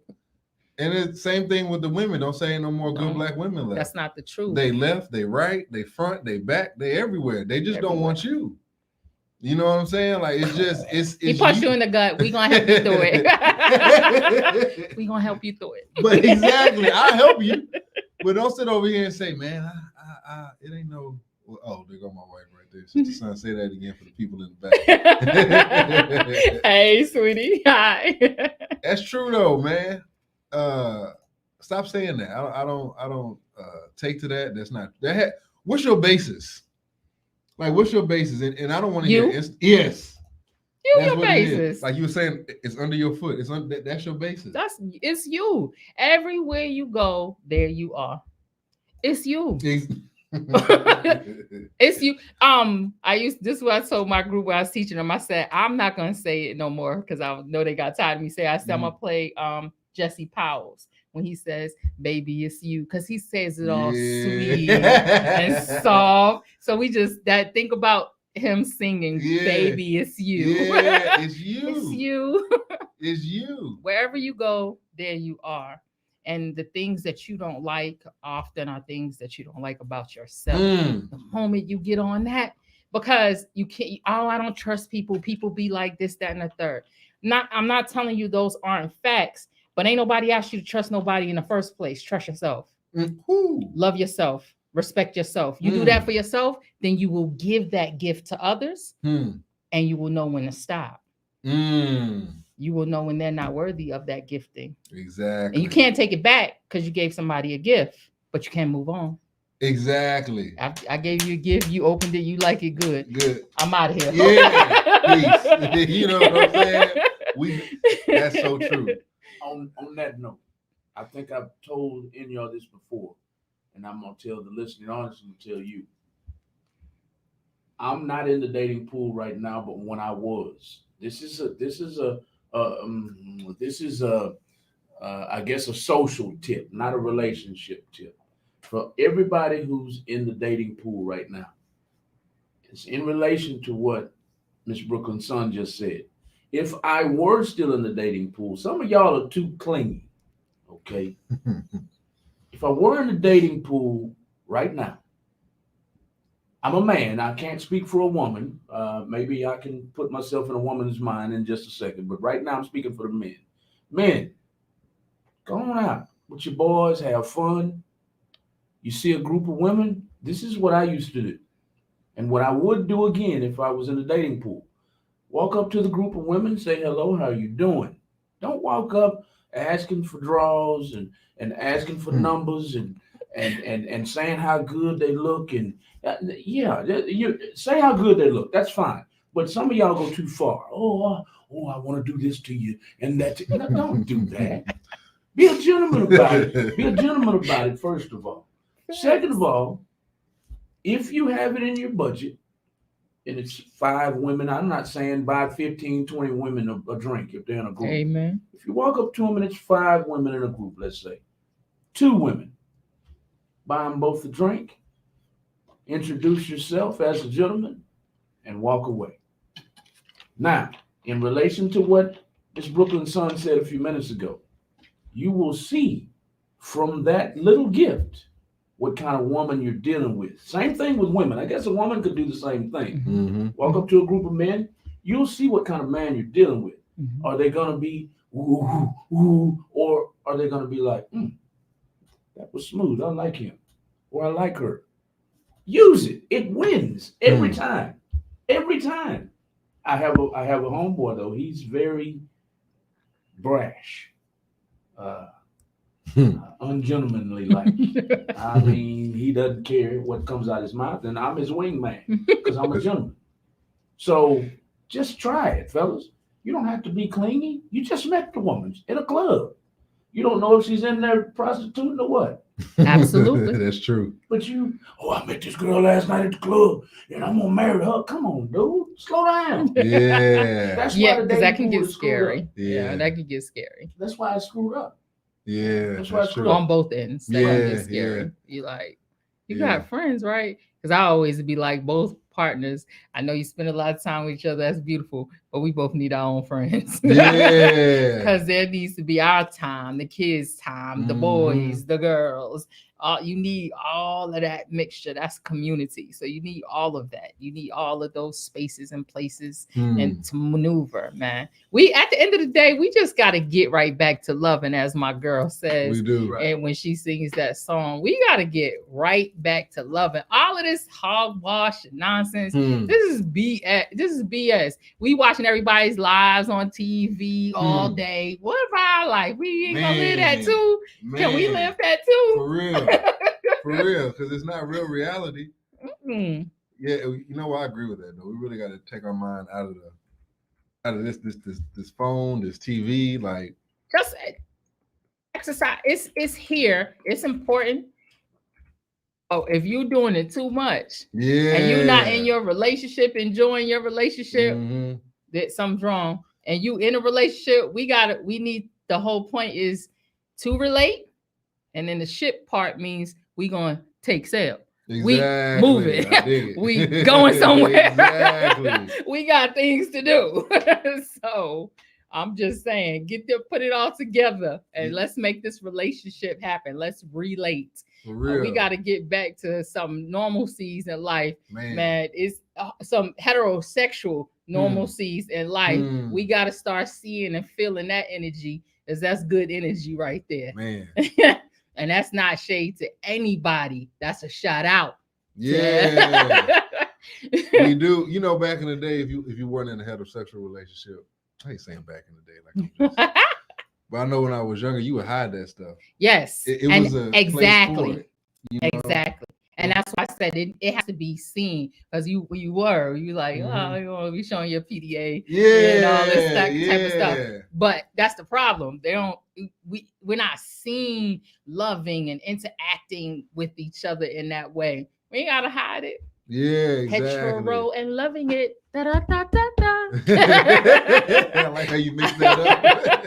I'm just saying, it's okay. It's all okay. So it's not one is okay and one isn't. Whatever you do, you do. Yeah. But that's not seen and shared and celebrated as much. Exactly. And it's unfortunate. That's because true. It's a beautiful thing. It's a lot of beauty out here, y'all. So y'all stop. Y'all ain't gotta hide. Y'all come on out, couple. Enjoy yourself. Kiss each other. Be cute with each other. Yeah, I dig that. The kids see that and they be like, you know what? I want that. Yeah, that junk is sexy. Yeah, for real. We need to see that hold hands. Ain't nothing sexier than when your man takes your hand. Lord, okay, we gonna move on. Can I answer this? Oh yeah, answer a question. Do you correct them out? Do you check them? That's a good question. Miss Jati has a question for me. She says, as a wingman, do you try and correct him, my brother? First of all, I'm not allowed to go out with him anymore because I divulged too much information about how we used to fraternize with women, mingle, for lack of a better description. We used to go out and have a lot of fun. So right now at this time, I'm not trusted to be out with him, first of all. Second of all, did I correct him? When we first met 10 years ago, yes. But after 5 years or so, I was just like, you know what? This is just who he is. And I became the cleanup man. I was going to say, like the cleanup woman. I forgot how the song goes. No. You talking about Willie D or you talking Betty Wright? No. The cleanup woman clean up the men that belong to people. No. That's not how I mean it. Okay. I meant that I would have to. He would come in, and just as an example, he would come and screw it up, and he'd run to me. I'd be on the dance floor dancing with somebody else. He'd come to me. Oh, man, they tripping over there, man. So I said, where? He'd tell me where. All right, man, I'll go clean it up. So I would clean up his mess. We're gonna have to do another show because I want to know how grown men and baby boys support each other. Let's do that. Because that's gonna be an interesting conversation. Yeah, how do you do that as a grown man? I'm curious. How do we clean it up? Yeah, how do you have a friend? I mean, he a baby boy, no shade, right? He childlike, Right. and so he doing childish things. He hasn't yet put away his childish things. So you, as a grown man, how do you navigate that, and how does that look on you? Because you know that's go to birds of a feather, right? Well, let me describe that. Let me explain that right quick and real as quick as I can.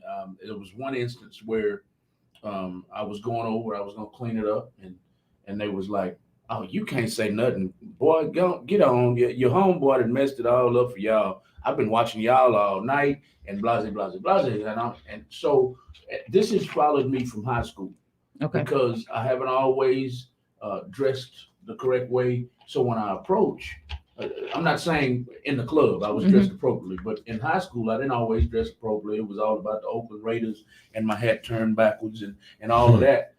But when I opened my mouth, the women was just like, "Oh, you got to give the gab." So same thing. Fast forward, we're adults now.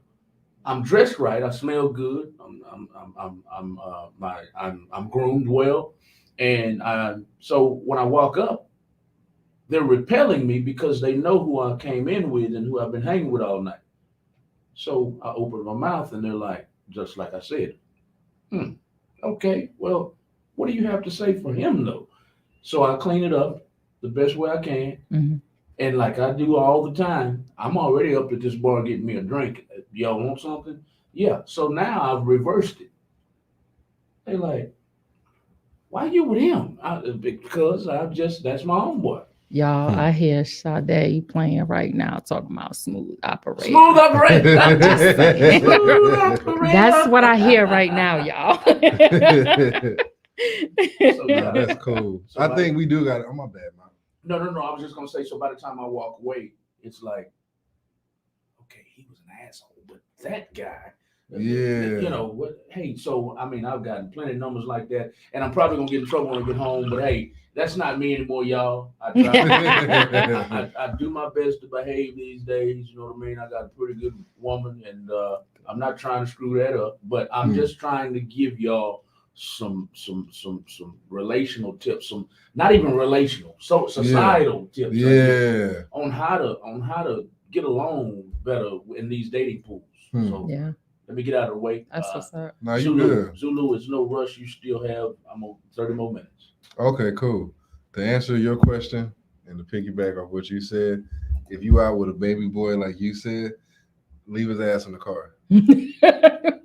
I don't do it. Like, and then when he does come out, I know when I went out with the OGs when I was young, I was given rules. I was told, hey man, you can't handle your liquor, let us know. Don't come in here acting like this. Right. You know what I'm saying? Right. Like you had to, there was conduct a certain, yourself. Know how to conduct yourself. Yes. Like it was rules to this. It was like I couldn't, and matter of fact, if I messed up one time, that was my last time.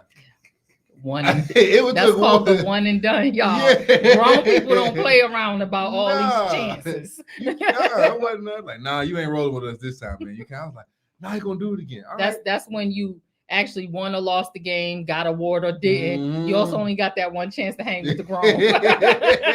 You got that one time. Look. John T, you said I hear Sade playing in the background. She said, yep.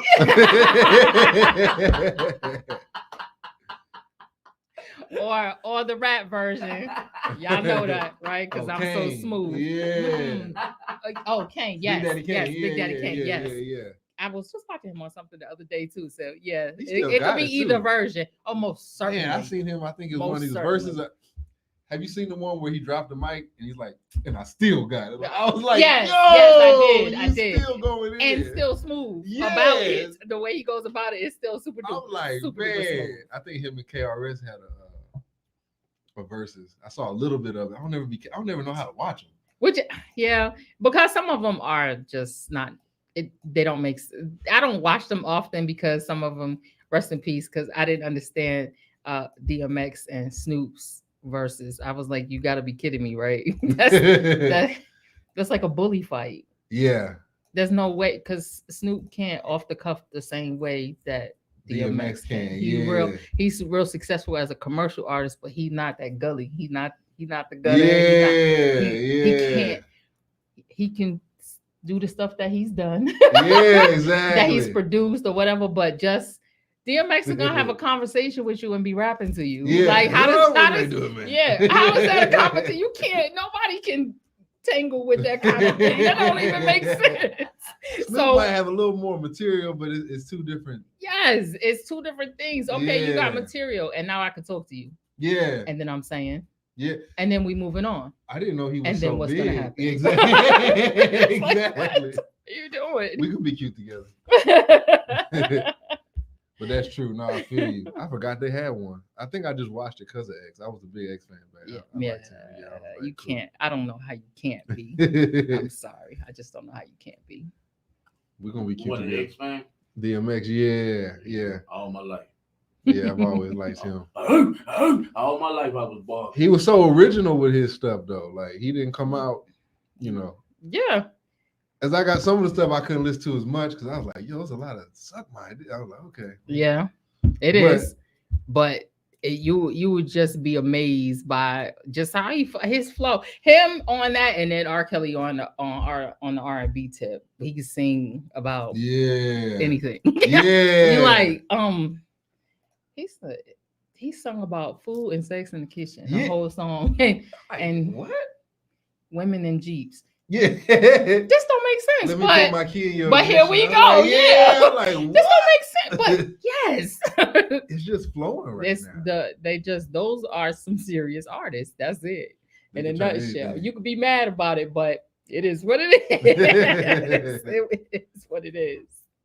But what we got left, Mark? About 20 minutes. Bye, Lisa. I love you. I sure appreciate you, Sister Lisa. It's getting late, huh? She said, I gotta go. I gotta take a nap. I know, right? Because we still in the week for those of us on the plane. Yeah, someone on the plantation that is in the middle of the week. So I do want to say real quick, my sister has this beautiful event on Saturday. And like we said earlier, we are going to be discussing just how to navigate through domestic violence, those type of experiences in a lot of different ways. So it's a conversation. Y'all pull up for the conversation. Conversations never hurt anyone. They're important. They're necessary. If you don't know that how important and necessary they are, I look in at relationships working without them. Any type of relationship. So let's have the conversation. No matter what, we can talk our way and navigate through things by just a simple conversation. No right words, no right things to say, just a conversation. Exactly. Yeah, conversation goes a long way, man. That goes a long way. Sometimes people break up because they didn't even know what was going on. Exactly. Just talking about it. Like you said, it don't got to be nothing just prolific. No, it doesn't have to be prolific, long, deep. Yeah. It doesn't have to be any of that. But it's a beautiful starting place. Yeah. And anything that comes out your mouth is prolific, to be honest. Honestly, because you say, that's right. You're right. So you're absolutely correct. You ain't got to copy off no one. And the roses are red because I was so mad. I bleed. Like, you ain't got to do all that. You don't have to come talking like DMX. You ain't got to do all that. Just be yourself. You ain't got to make the rhymes match your line up. Don't drop a high 16. By all means, please don't. Shoot. And then listening. Even if you can't have the conversation, listening is also a part of this relating and this ship moving in this relationship. So listening is also a huge part of that. So that's all I can tell you in an overall type of way. We didn't get to talk much about reparations, but we talked a lot about accountability for sure. Yeah, that was pretty much matter of fact, going for the next 20 minutes real quick. I feel like we don't even know what reparations are. We don't. It don't, because we haven't even hit a liberated or a free mind yet. That's right. So if reparations was to come to us, we wouldn't even know how to receive them. That's right. When you sent me that, and that's exactly what I was like. And then what? Yeah, we get into what? Exactly. And then we don't understand the context of words, right? Huh. So when you break down reparations, it is rep, right? So there's a representative, there's a reputation, and then you break down the rest of it. Rations. There's a reputation for my rations for shit you already knew you was gonna do and you'll still continue to do. There we go. And that's where accountability comes in. It's like, yo, if we take accountability for where we at, for what's been done to us, what can you give us? That's right. That's gonna make up for that. And how much would make up for it? Exactly. And even if you gave and is reparations only financial, and even if you gave all the dollars and cents, would it still make sense? And why would we talk about reparations now when the dollar bill is in question of its value anyway? Exactly. So you're going to give unvaluable money to people you already deem as unvaluable, double entendre slap in the face. That's how you doing it. Exactly. Smack. For real. And even when it was valuable, why would we want money with white faces on it? So yet again, I'm trading in. Exactly. So I mean, it's all right if you beat me down. Just give me a few mil. Yeah. And then what will we do if you have built nothing with little? What will you build with more? You'll still take the same mentality. Exactly. Like we talked about earlier, you can have millions of dollars and still have nothing. Exactly. They still not have a thing. Flow right through your hand. Do we still know how? Will we still? And we're further away from those understandings, like when we was talking about even the honor amongst thieves, we're far away from that now. So what would we really do? Exactly. We got a society of all ages that we believe owes me something. And then, so I'm going to give you money to give right back to me at that.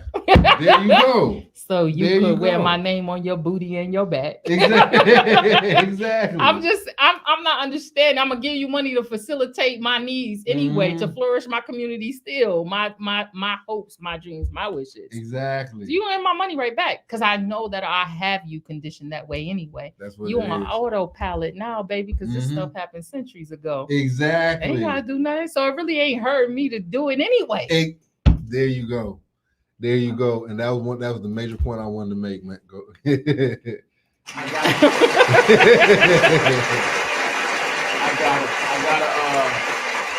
gotta give you that. I gotta give you that because I've talked to him already about it. I think on another show.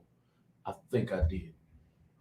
But a friend of mine, a white guy, very good friend of mine, told me like this. He said, Malcolm, you want to know why they don't want to give reparations? I said, no. Why?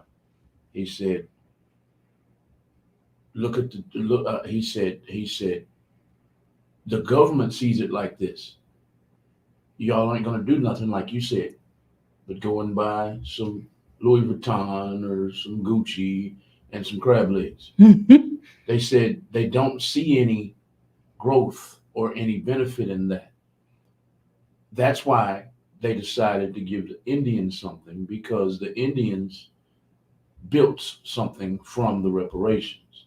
That's what I was told. Now, do y'all believe that as being true? Let me break this down right quick.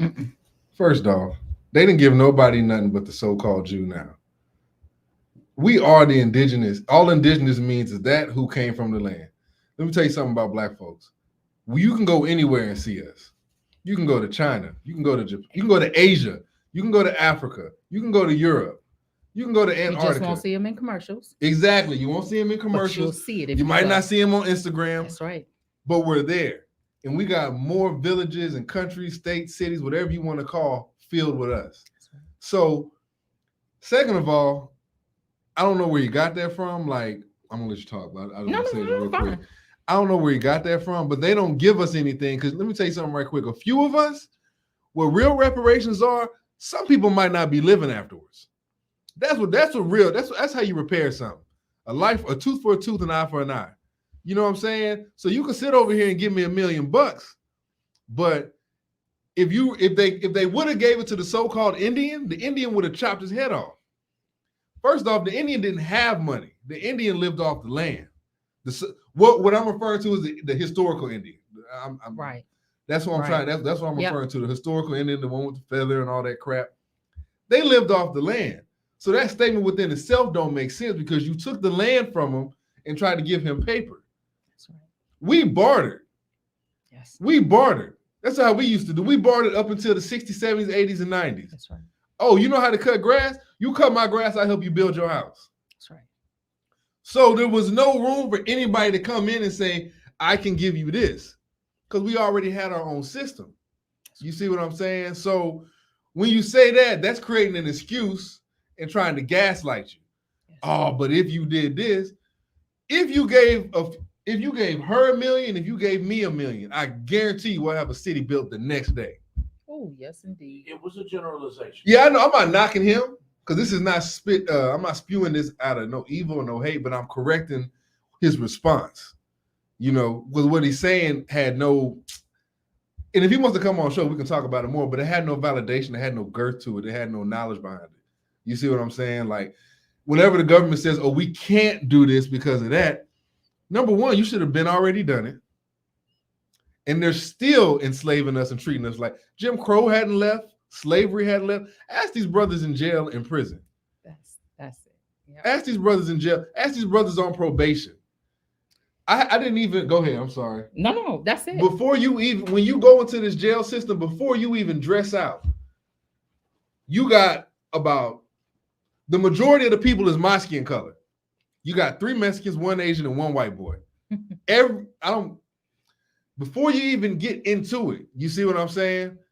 Before you get the privilege of putting on whatever color it is they have there, you can see in the general population is all us. And you know how you got people from different hoods. Oh, I know you. Criminals congregate, not all of them criminals. Some of us, you know what's funny? When you go in there, you got some people that are in there for traffic tickets. Some people that's in there for so-called armed robbery. Some people that was just around the robbery when it happened. Like, man, I didn't even rob nobody. Ain't even had no record until they walk out of there. You 10 years or so deep. Exactly. Absolutely. So and they do that just to us. That don't happen to every other so-called culture out here. You see what I'm saying? They let these others. Man, I've seen a white boy get out of there who beat the crap out of his mom. Was out of there in 4 hours. Now, I hate to say it like I was. Anyway, he was out of there in 4 hours, man. While the rest of us sitting in here for whatever, we didn't get out till 2 or 3 days later. How do you beat your mom, man? He bragged about, man, you should hear the conversations in there. I hate to get angry, but you should hear what these people admit to. Oh, I've done case studies. Yeah, you know what I'm saying? They sitting here, man, and even some of our people, and it hurts my heart to hear them say it. Mm-hmm. But to hear some of these Mexicans that come in here, Spanish, whatever you want to call them, and what some of these Asians and white boys, some of these white boys committed way more worse credit card fraud or murders or whatever. Come in there and is out. Oh yes. You know what I'm saying? You can't outbeat the original criminal. Mm-mm. That's first of all. True. Rob, rape, kill, pillage is the original. True. The dis-ease of the disease is the original. For real. Around the globe. That's how we got mixed up in the first place with those drip drops of DNAs for all the raping, robbing, killing all around the world, pimping all over the world, whatever you want to call that junk. Been doing it. So nobody can outweigh those crimes. And honestly, if you want to talk about reparations, pull up that. Start doing time for them crimes. Exactly. Start doing real time. But if you it's going to be a biggie situation. More money, more problems. Because that means it's going to be more imprisonment, more outward killing. It's going to be incessant. And plus, on top of all of that, how you give somebody something you stole in the first place? There we go. I'm curious. How you want to give me what you stole in the first place? The cheap is true. You're right. Yeah, you can't return. You can't. If I take them earrings off you and I'd be like, you know what, man? I'm gonna give you reparations. It is. Yep. The original, when we got back to our natural ways, we didn't do that through law like they tell. Oh, well, you had the civil rights. That was a ruse. Look up what they was really. That was a ruse. They stopped messing with us because brothers and sisters was in the brothers and sisters. I said that right. Was in the street telling them if you come over here, it's gonna be an issue. You see what I'm saying? And that happens more than I think we understand and believe. But here's the thing. Your enemy is not set up to do right by you. That would make absolutely no sense. There you go. That's why to thy own self be true and know your enemy. And you got to start with the first one, which is yourself, because that is what started that enemy within yourself. Then you got to look outwardly. You got to go in layers. Like Chief said, it has to be holistic. Exactly. It's not a one, because again, no one in war with you is using one weapon coming at you one way. So therefore, if it's going to be a repair, i.e. reparations, then it got to be repaired in the same way that was broken in the first place. But don't nobody want that for real. Your enemy does not want that for real. So don't believe the hype. And it is a sequel. You can't, that's not a 1-2. I don't want to educate you. I don't want to teach you. I don't want to give you nothing. The moment I give you an inch, you'll take a yard because you're already better graded than me, and this is already yours. So let's stop playing with it. Don't play with it. Don't play with it. Don't play with it. Don't play with it. Exactly. All day. It's just nonsense. Exactly. That's not your friend. And although the marches, the walk withs, the talk withs, the nice, which the real definition of the word nice is stupid. Look that up. All those niceties that are being done, that's nobody never said that your enemy can't be nice to you. If you look at all the storybooks, all the Disney movies, when did you see the witch ugly telling you that they wanted to hurt you? They come to you beautiful as a friend with nice gifts and trinkets. Y'all gotta stop playing. The messages are all around you. You get to choose what you want to see. Exactly. Nobody's, and all y'all who be coming at the quote unquote conscious, woke, however you see it, be coming at us like, oh, you too deep for you. For you. Exactly. And it's okay. We really not mad about that. Yeah. It's okay. We good with that. We're not trying to convince you of nothing. I swear to goodness, we're not trying to convince you of anything at all, because we also going to have to recognize that as well. We're going to have to recognize this ain't what you want, and we okay with that too. We're gonna have to stop trying to incorporate those who are already incorporated into another company. We respect that. Rock out with it. I got friends. That's beautiful. Like seriously, nobody is promoting anger, hatred, because it only kills you. So there's nobody who is conscious, woke, whatever, who's promoting hatred and anger. Just simple truth. The birds are the birds, the bees are the bees. We the most vile creature God ever created, because we the only one who fucked that up. We the only one who mix it up, don't operate on purpose, with purpose, etc. We the only ones that was created that do that. Everything else operates, the trees, everything does how it's supposed to do. And there's nothing wrong with people tigers going with tigers, bears going with bears. I mean, I'm confused at the confusion, but I also understand it is necessary. Yes. There's only one author to the book of confusion. Read it if you want to. Choose it if you want to.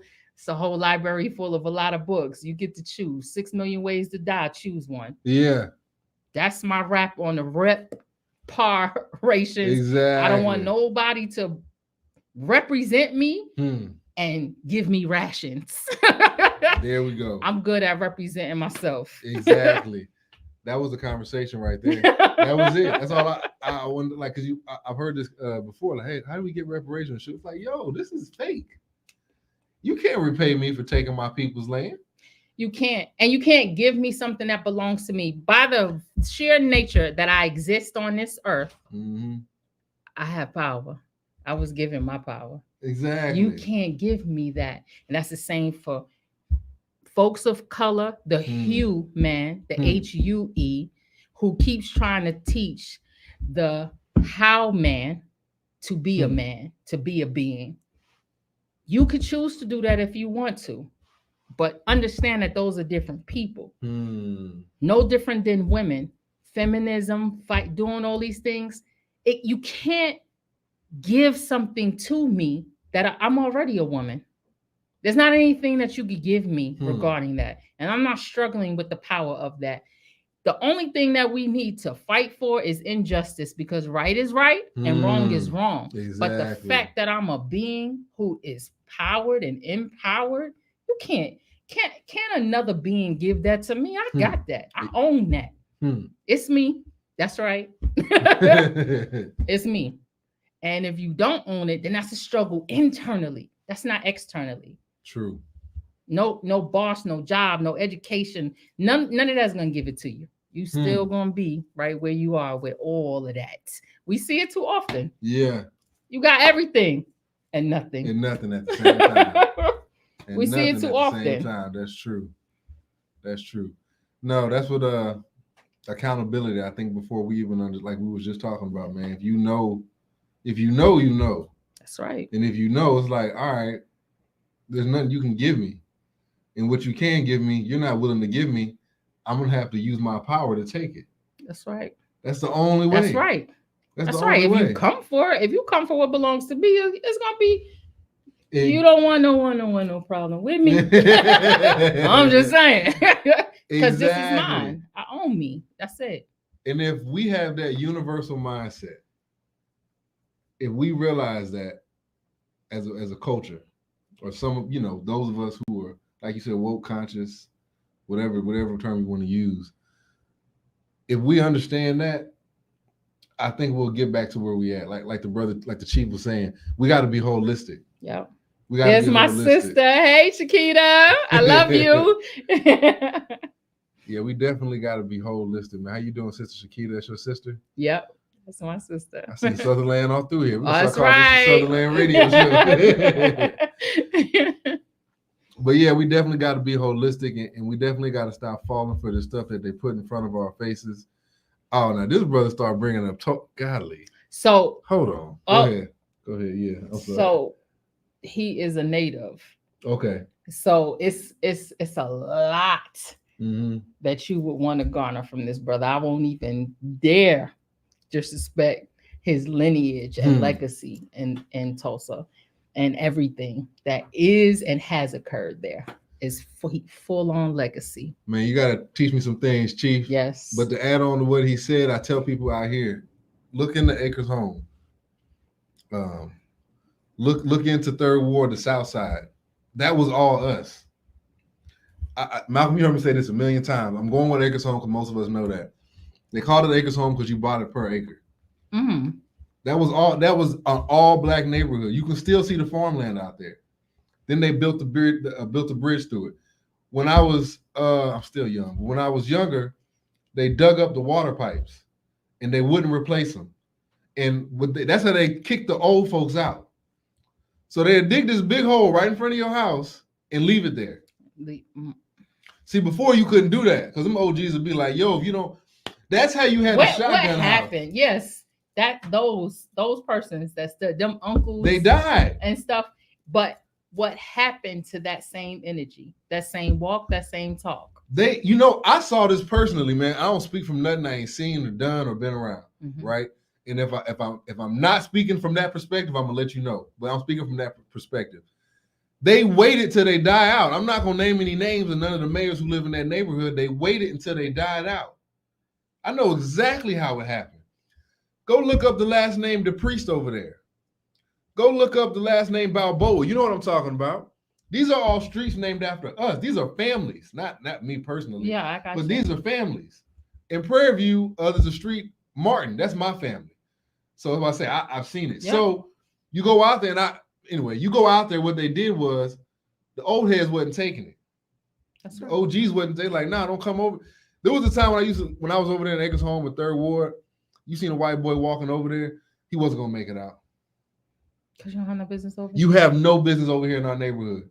We know And if you buying over here, you up to no good. up to no good. It wasn't happening. We already knew, like, oh, I'm gonna walk the other way because I don't even want to be a part of this. Unless you wanted to be nosy and see what's gonna happen to him. But and then OG told me this, man. You know why they call them honkies? They used to pull up in our driveways and hit their horn. Like, so over there, there's an old liquor store over there. I'm not gonna name the street. There's a liquor store over there, Eggleston, and there's a couple in the 3rd Ward. You roll up, they got stuff on them. They know you there, but they knew we was there. But when they come up, they had to hit their horn, and so that's how they knew they was there. I got you. You see what I'm saying? And that's why they got called. They got called that. Y'all peep game on all these different codes because we have a lot of different languages within cultures. We do. Language is real, and language is a vibration and energy. If you stay in the midst of people talking, you won't be able to translate, but you will. You won't be able to say they said X, Y, Z, but you will know the context of that conversation from its energy. Exactly. You know Language what? Language is a full-on energy. That's why I had a problem with some rap music. I'm like, y'all letting the lingo out, man. You didn't. No one knew what a trap house or a shotgun house or dope. But y'all didn't know what the. You See, didn't now even know you're what bringing about the whole another thing because you let it out because you was paid to do so. Infiltrate. Exactly. Exactly. That's not those things ain't by accident. No. Those things are not by accident. That's what. Oh, I'm getting overtime. They robbed themselves of their own freedom. I just read another post where a dude got on his own, via his own lyrics, got himself incarcerated by telling who he robbed and who he killed. I'm like, dude, really? You got people that do that, and to take that to another level, we incarcerated ourselves the minute we start letting our style of talking out. Because now we like you just said, we used to be able to talk amongst each other. Yes. And we knew what we was talking about. And you know that goes back even further because you remember slave women had their mouths caged. Yeah. That was for a reason because it was that powerful. Exactly. Which is why we have to be careful, ladies, about how we talk. It's real, but that's a whole nother thing. I love you, Chief. He dropped some bad information in that chat as well. Thank you so much for your support. The chat. We did over and over. Yeah, I know. We gonna get up out of here. Fantastic. Thank you. Thank Malcolm. Thank you. I always go Thank over. you so much. I got overtime fees. No, but Malcolm's cool. Tell them about Sister Vicky's event one more time. So our Sister Vicky, ourselves, we're gonna have a panel of women on Saturday from 10 to 2, a workshop having conversations and discussions around domestic violence, and not just the blame and the pointing of fingers, but the resolutions, the coming through these things, speaking through these things, elevating through these things, growing through these things together. It's a process. It's a conversation, and you're worth the conversation. So let's talk about it. Y'all check out Sister Vicky. The flyer is up there. Take the notes. It's on my page over and over and over again. Y'all check it out. It's this Saturday, right? This Saturday, yeah. From Saturday, 10 to 2. 10 to 2. Y'all come out, support brothers. Y'all come out, support the women. Absolutely. You know, So absolutely. Y'all come out, support the women. And absolutely. Some of these women is taking a risk coming up here. Just protect. Yeah, and there's a lot of ways to support. You know, on both ends, we may not always be able to support by showing up, but you can always support in so many different ways in your conversations, how you carry yourself, how you walk the walk, how you talk the talk. There's my nephew Aiden. I love you. I see you, Sister Olivia, too. Oh, you said he knew who you was talking about, Mom. Yeah, that's true. He knew what he was talking about. Yeah. What's up, brother Aiden? How you doing? It's crazy. That's my baby in his first year of college. Oh, congrats. Salute to you, Aiden, first year in college. But yeah, That's what I'm talking about. You know, you're snitching on yourself. I know back when I was growing up, that was a no. I'm not speaking of that. What are you talking about? I have no knowledge of what you're talking about. But today, they just tell it. I did this. But it also has to that. come with correction, because a lot of us, we keep stuff in house, but it's in house, and it's cracking the foundation from within, because those secrets that come with us are hellified and deep, and they travel long in a lot of wrong ways. So, like I said, it's a duality of responsibility in everything we do. It's no good on one side and no good on the other. True. And when you sweep, you still need a dustpan to get up the dirt. Exactly. So Exactly. we still gonna have to do that just as well. True. In everything. True. The comments are still coming in strong. Olivia Davis is teaching me something about my own hood that I was not taught by my parents. That's right, because she is a native. Really? Yes, that's my girl. She said Fifth Ward was much larger than it really is. Fifth Ward, look up Second Ward, First Ward. Look at the different names of Fifth Ward. Look at when they started being called Fifth Ward and what they were called before that. Think about, and then look how Fifth Ward is shaped. I can go on any hood in Houston damn near. Look how Fifth Ward is shaped. Everybody got a big yard over there. You see what I'm saying? Yeah. Everybody got a big yard in the back. Yes. Stories. Think about that. Except for the row houses. The history on the row houses over there. That's right. They built those for them other folk to stay in, but I'll get on that later. But Fifth Ward got a lot of history, man. There's a lot of OGs that stood over there, and a lot of those houses is over 100 years old because they was built by our hands. And if you look up the law, that should be a historical district, because they do that with white districts that haven't even been there 50 or 80 years. That's right. You see what I'm saying? That land is precious land. So what we got? The Bloody Nickel. Okay, oh, there you go. Every ward got a different name, man. Okay, look, y'all getting me started. Y'all getting me started. This is Chatty Bear, everybody. This is a gospel. He knows what's up. Who lives right here in Houston, Texas. Hey, the Bloody Nickel, yes, sir. Yeah, you know what I'm saying? Yes, sir. Every hood got it. Homestead.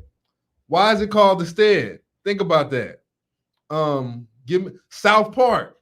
Look up the name before that one. Like Texas got history. Everywhere got it, but I'm from here. Yeah. It's everywhere got it, but we got to learn what this stuff was beforehand. We were very sufficient I saw the word sufficient, that's why I said it. We were very sufficient without the government until they came in and started taking over their land. And many places. Yeah, many places. Many places all over, because Central Park was a whole Black community. Lake Lanier in Georgia, that was warded out. Yes. Was flooded out. It's so many. That's why I don't really like the conversation about we gotta build Black wealth and generational wealth. That's been done a lot of times. Over and over. He from Tulsa, he know. When they knocked down Tulsa, how many of them got back together and did something else and it wasn't pushed out there? The chief knows about that. I know a little bit about Tulsa. Yeah. He knows everything. You know, Tulsa. all these banks got their money from little lands like this. Absolutely. You see what I'm saying? That's what you're banking on. That's right. So, but yeah, man, I know I'm going over, but y'all say stuff that gets me. Guns Point. Y'all going in tonight. That part, right? I don't like calling it Guns Point. That was it was a lot of prostitutes and guns.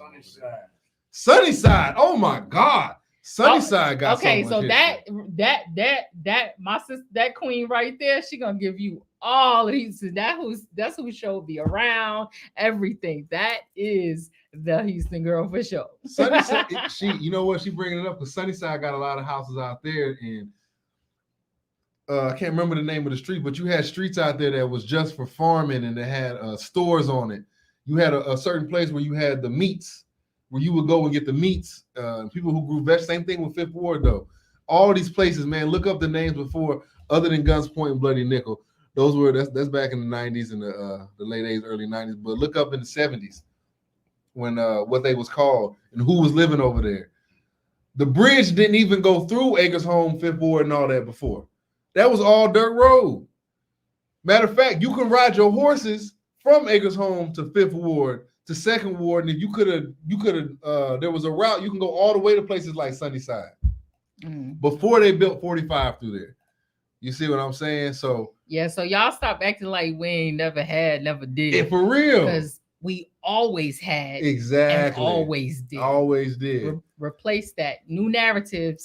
New narratives. New narratives. We need to repair our own rations. Shoot, we need to start repairing what we already have. Absolutely. So y'all look up Mind, Body, and Soul Women Wellness Workshops this Saturday, 10 to 2. Y'all look it up. Y'all come out and show support. Like she said, there's many ways to show support. Even if you take this flyer and give it to somebody who needs it. Absolutely. You know, that's support, man. That's the most. If you know someone that's in trouble, they can come there and get some knowledge from these women. You know, so y'all show support, man. Go to their pages. You got a soul coach right here. If you need to be blessed, go to her page.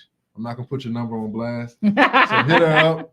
Brooklyn Sun, 2 N's on the end on both of them. Of course, all social media platforms.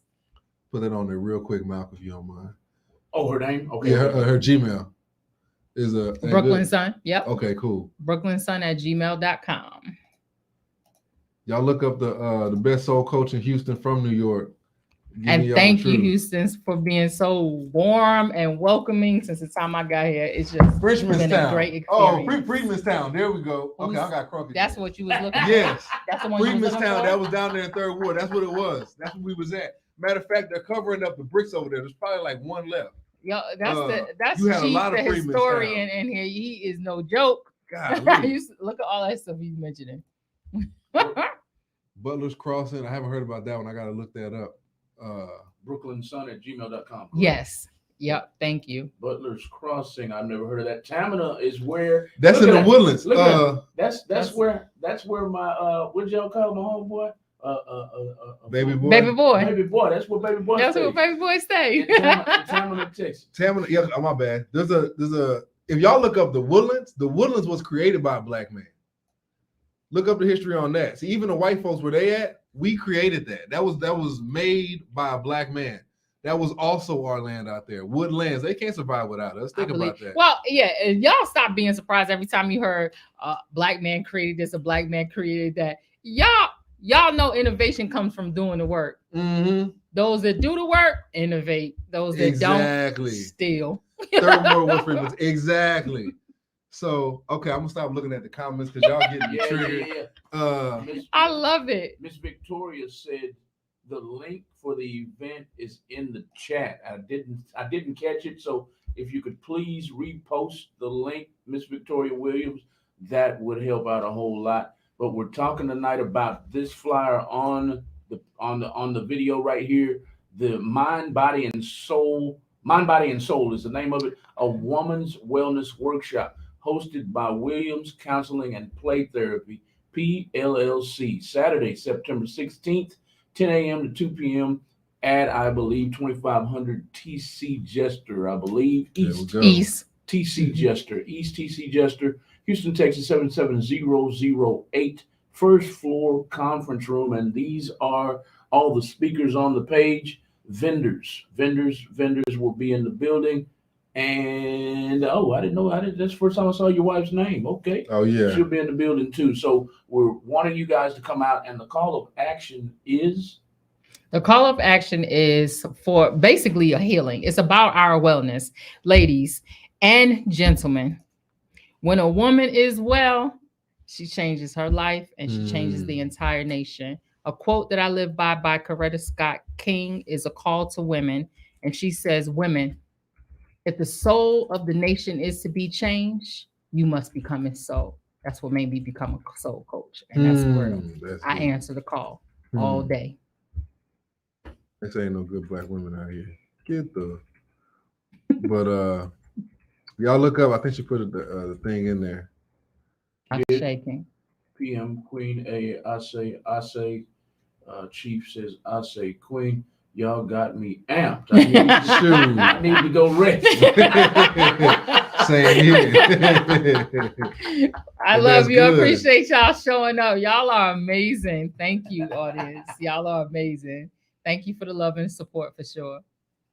All right, I'm gonna get us out of here. I appreciate everybody listening. I appreciate you coming. That Thank was you for real inviting dope. me. Thank you for having me. And oh, no problem. Your presence was definitely felt. Yeah, I'm sorry. I gotta reset too. Here we go. Thank you for coming. I appreciate you coming. Think about the reparations. Go to the event and any other event she has. You got a soul coach right here. Her email is in there. It's a Gmail. Y'all check her out. Don't come to her with no weak stuff or try and do no other stuff. You know what I'm saying? Come for what her purpose is. So do that. Listen to the show. Phase 1 is still going on. I most likely will probably be building with her also. Cause I like your energy. You got Same good energy. here. So Appreciate it. But yeah, a Rely show every Tuesday, 8:30 to 10:30. Malcolm's gonna start playing the hits here soon. It is for the adults, not the children. Go to bed. Yeah, children go to bed. They got a Southern Arm. My bad, Mal. Go ahead and do your thing. Hey, I appreciate everybody listening. I'll see y'all next week. God bless. Y'all have a great one. Thank y'all. Thank y'all for tuning in tonight to the Rely Show on Real Talk 100 Radio. Rely is spelled Rauli. It stands for Rebooting and Uniting Lost Energies. That's rebooting and uniting lost energies. Like that. I'm Yes. glad you guys tuned in tonight and enjoyed the show.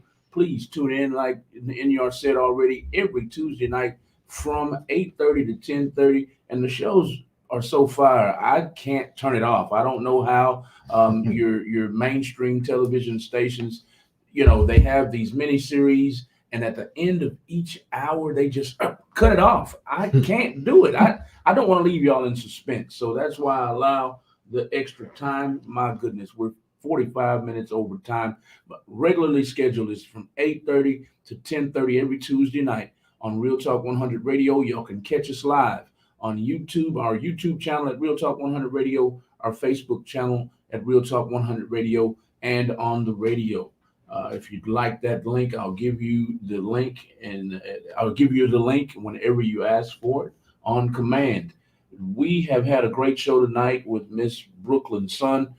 She is a life coach. We've had a soul coach. Well, she's a soul coach. She's a soul coach, and she will be at this event Saturday, y'all. Saturday, Women's Wellness Workshop.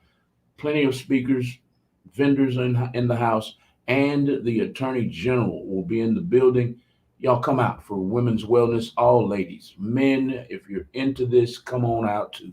You're invited also. So this show is out of here for tonight. This is Mr. Zulu, Inyar Zulu on Instagram and Facebook.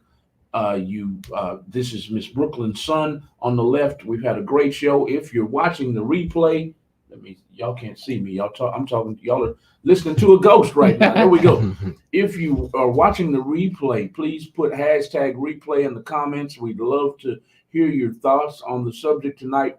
Please continue sharing the video all over the world, especially in Houston, Texas. We want everybody to come to the event. I can't put it up here enough.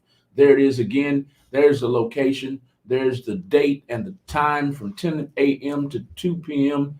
There's the address, 2500 East TC Jester Boulevard, Houston, Texas, 77006. Y'all come and support this event. We're out for tonight. This has been the Rely Radio Show, live on Real Talk 100 Radio. As Inyar likes to tease me about all the time, you can keep it locked to Real Talk 100 Radio the rest of the night and all day, every day. You're gonna hear a lot of 90s and 80s R&B and hip hop hits, 90s and 2000s R&B and hip hop hits from the 90s and 2000s. You will hear a lot of Southern soul music, and from 8 o'clock until probably 6 a.m. in the morning, you're going to hear a lot of that music that a lot of people call ratchet music. We support the underground and independent music artists all over the world, and this is our platform where we play their music, but we try to censor it during the daytime. It's uncensored at night. That's all we got tonight from Real Talk 100 Radio and Rely Radio. We'll see y'all next Tuesday night, 8:30 to 10:30. Thank y'all. Good night, everybody. And on that note, This show was brought to you by Wagons Fold, the best baby stroller in the world. Everybody, you don't believe me? Call my bluff. Call my bluff. Call my bluff. This is the best baby stroller in the world, and you can go and shop for this product right now. Shop for your next baby shower at wagonsfoldusa.com. That's wagonsfoldusa.com. Good night, everybody.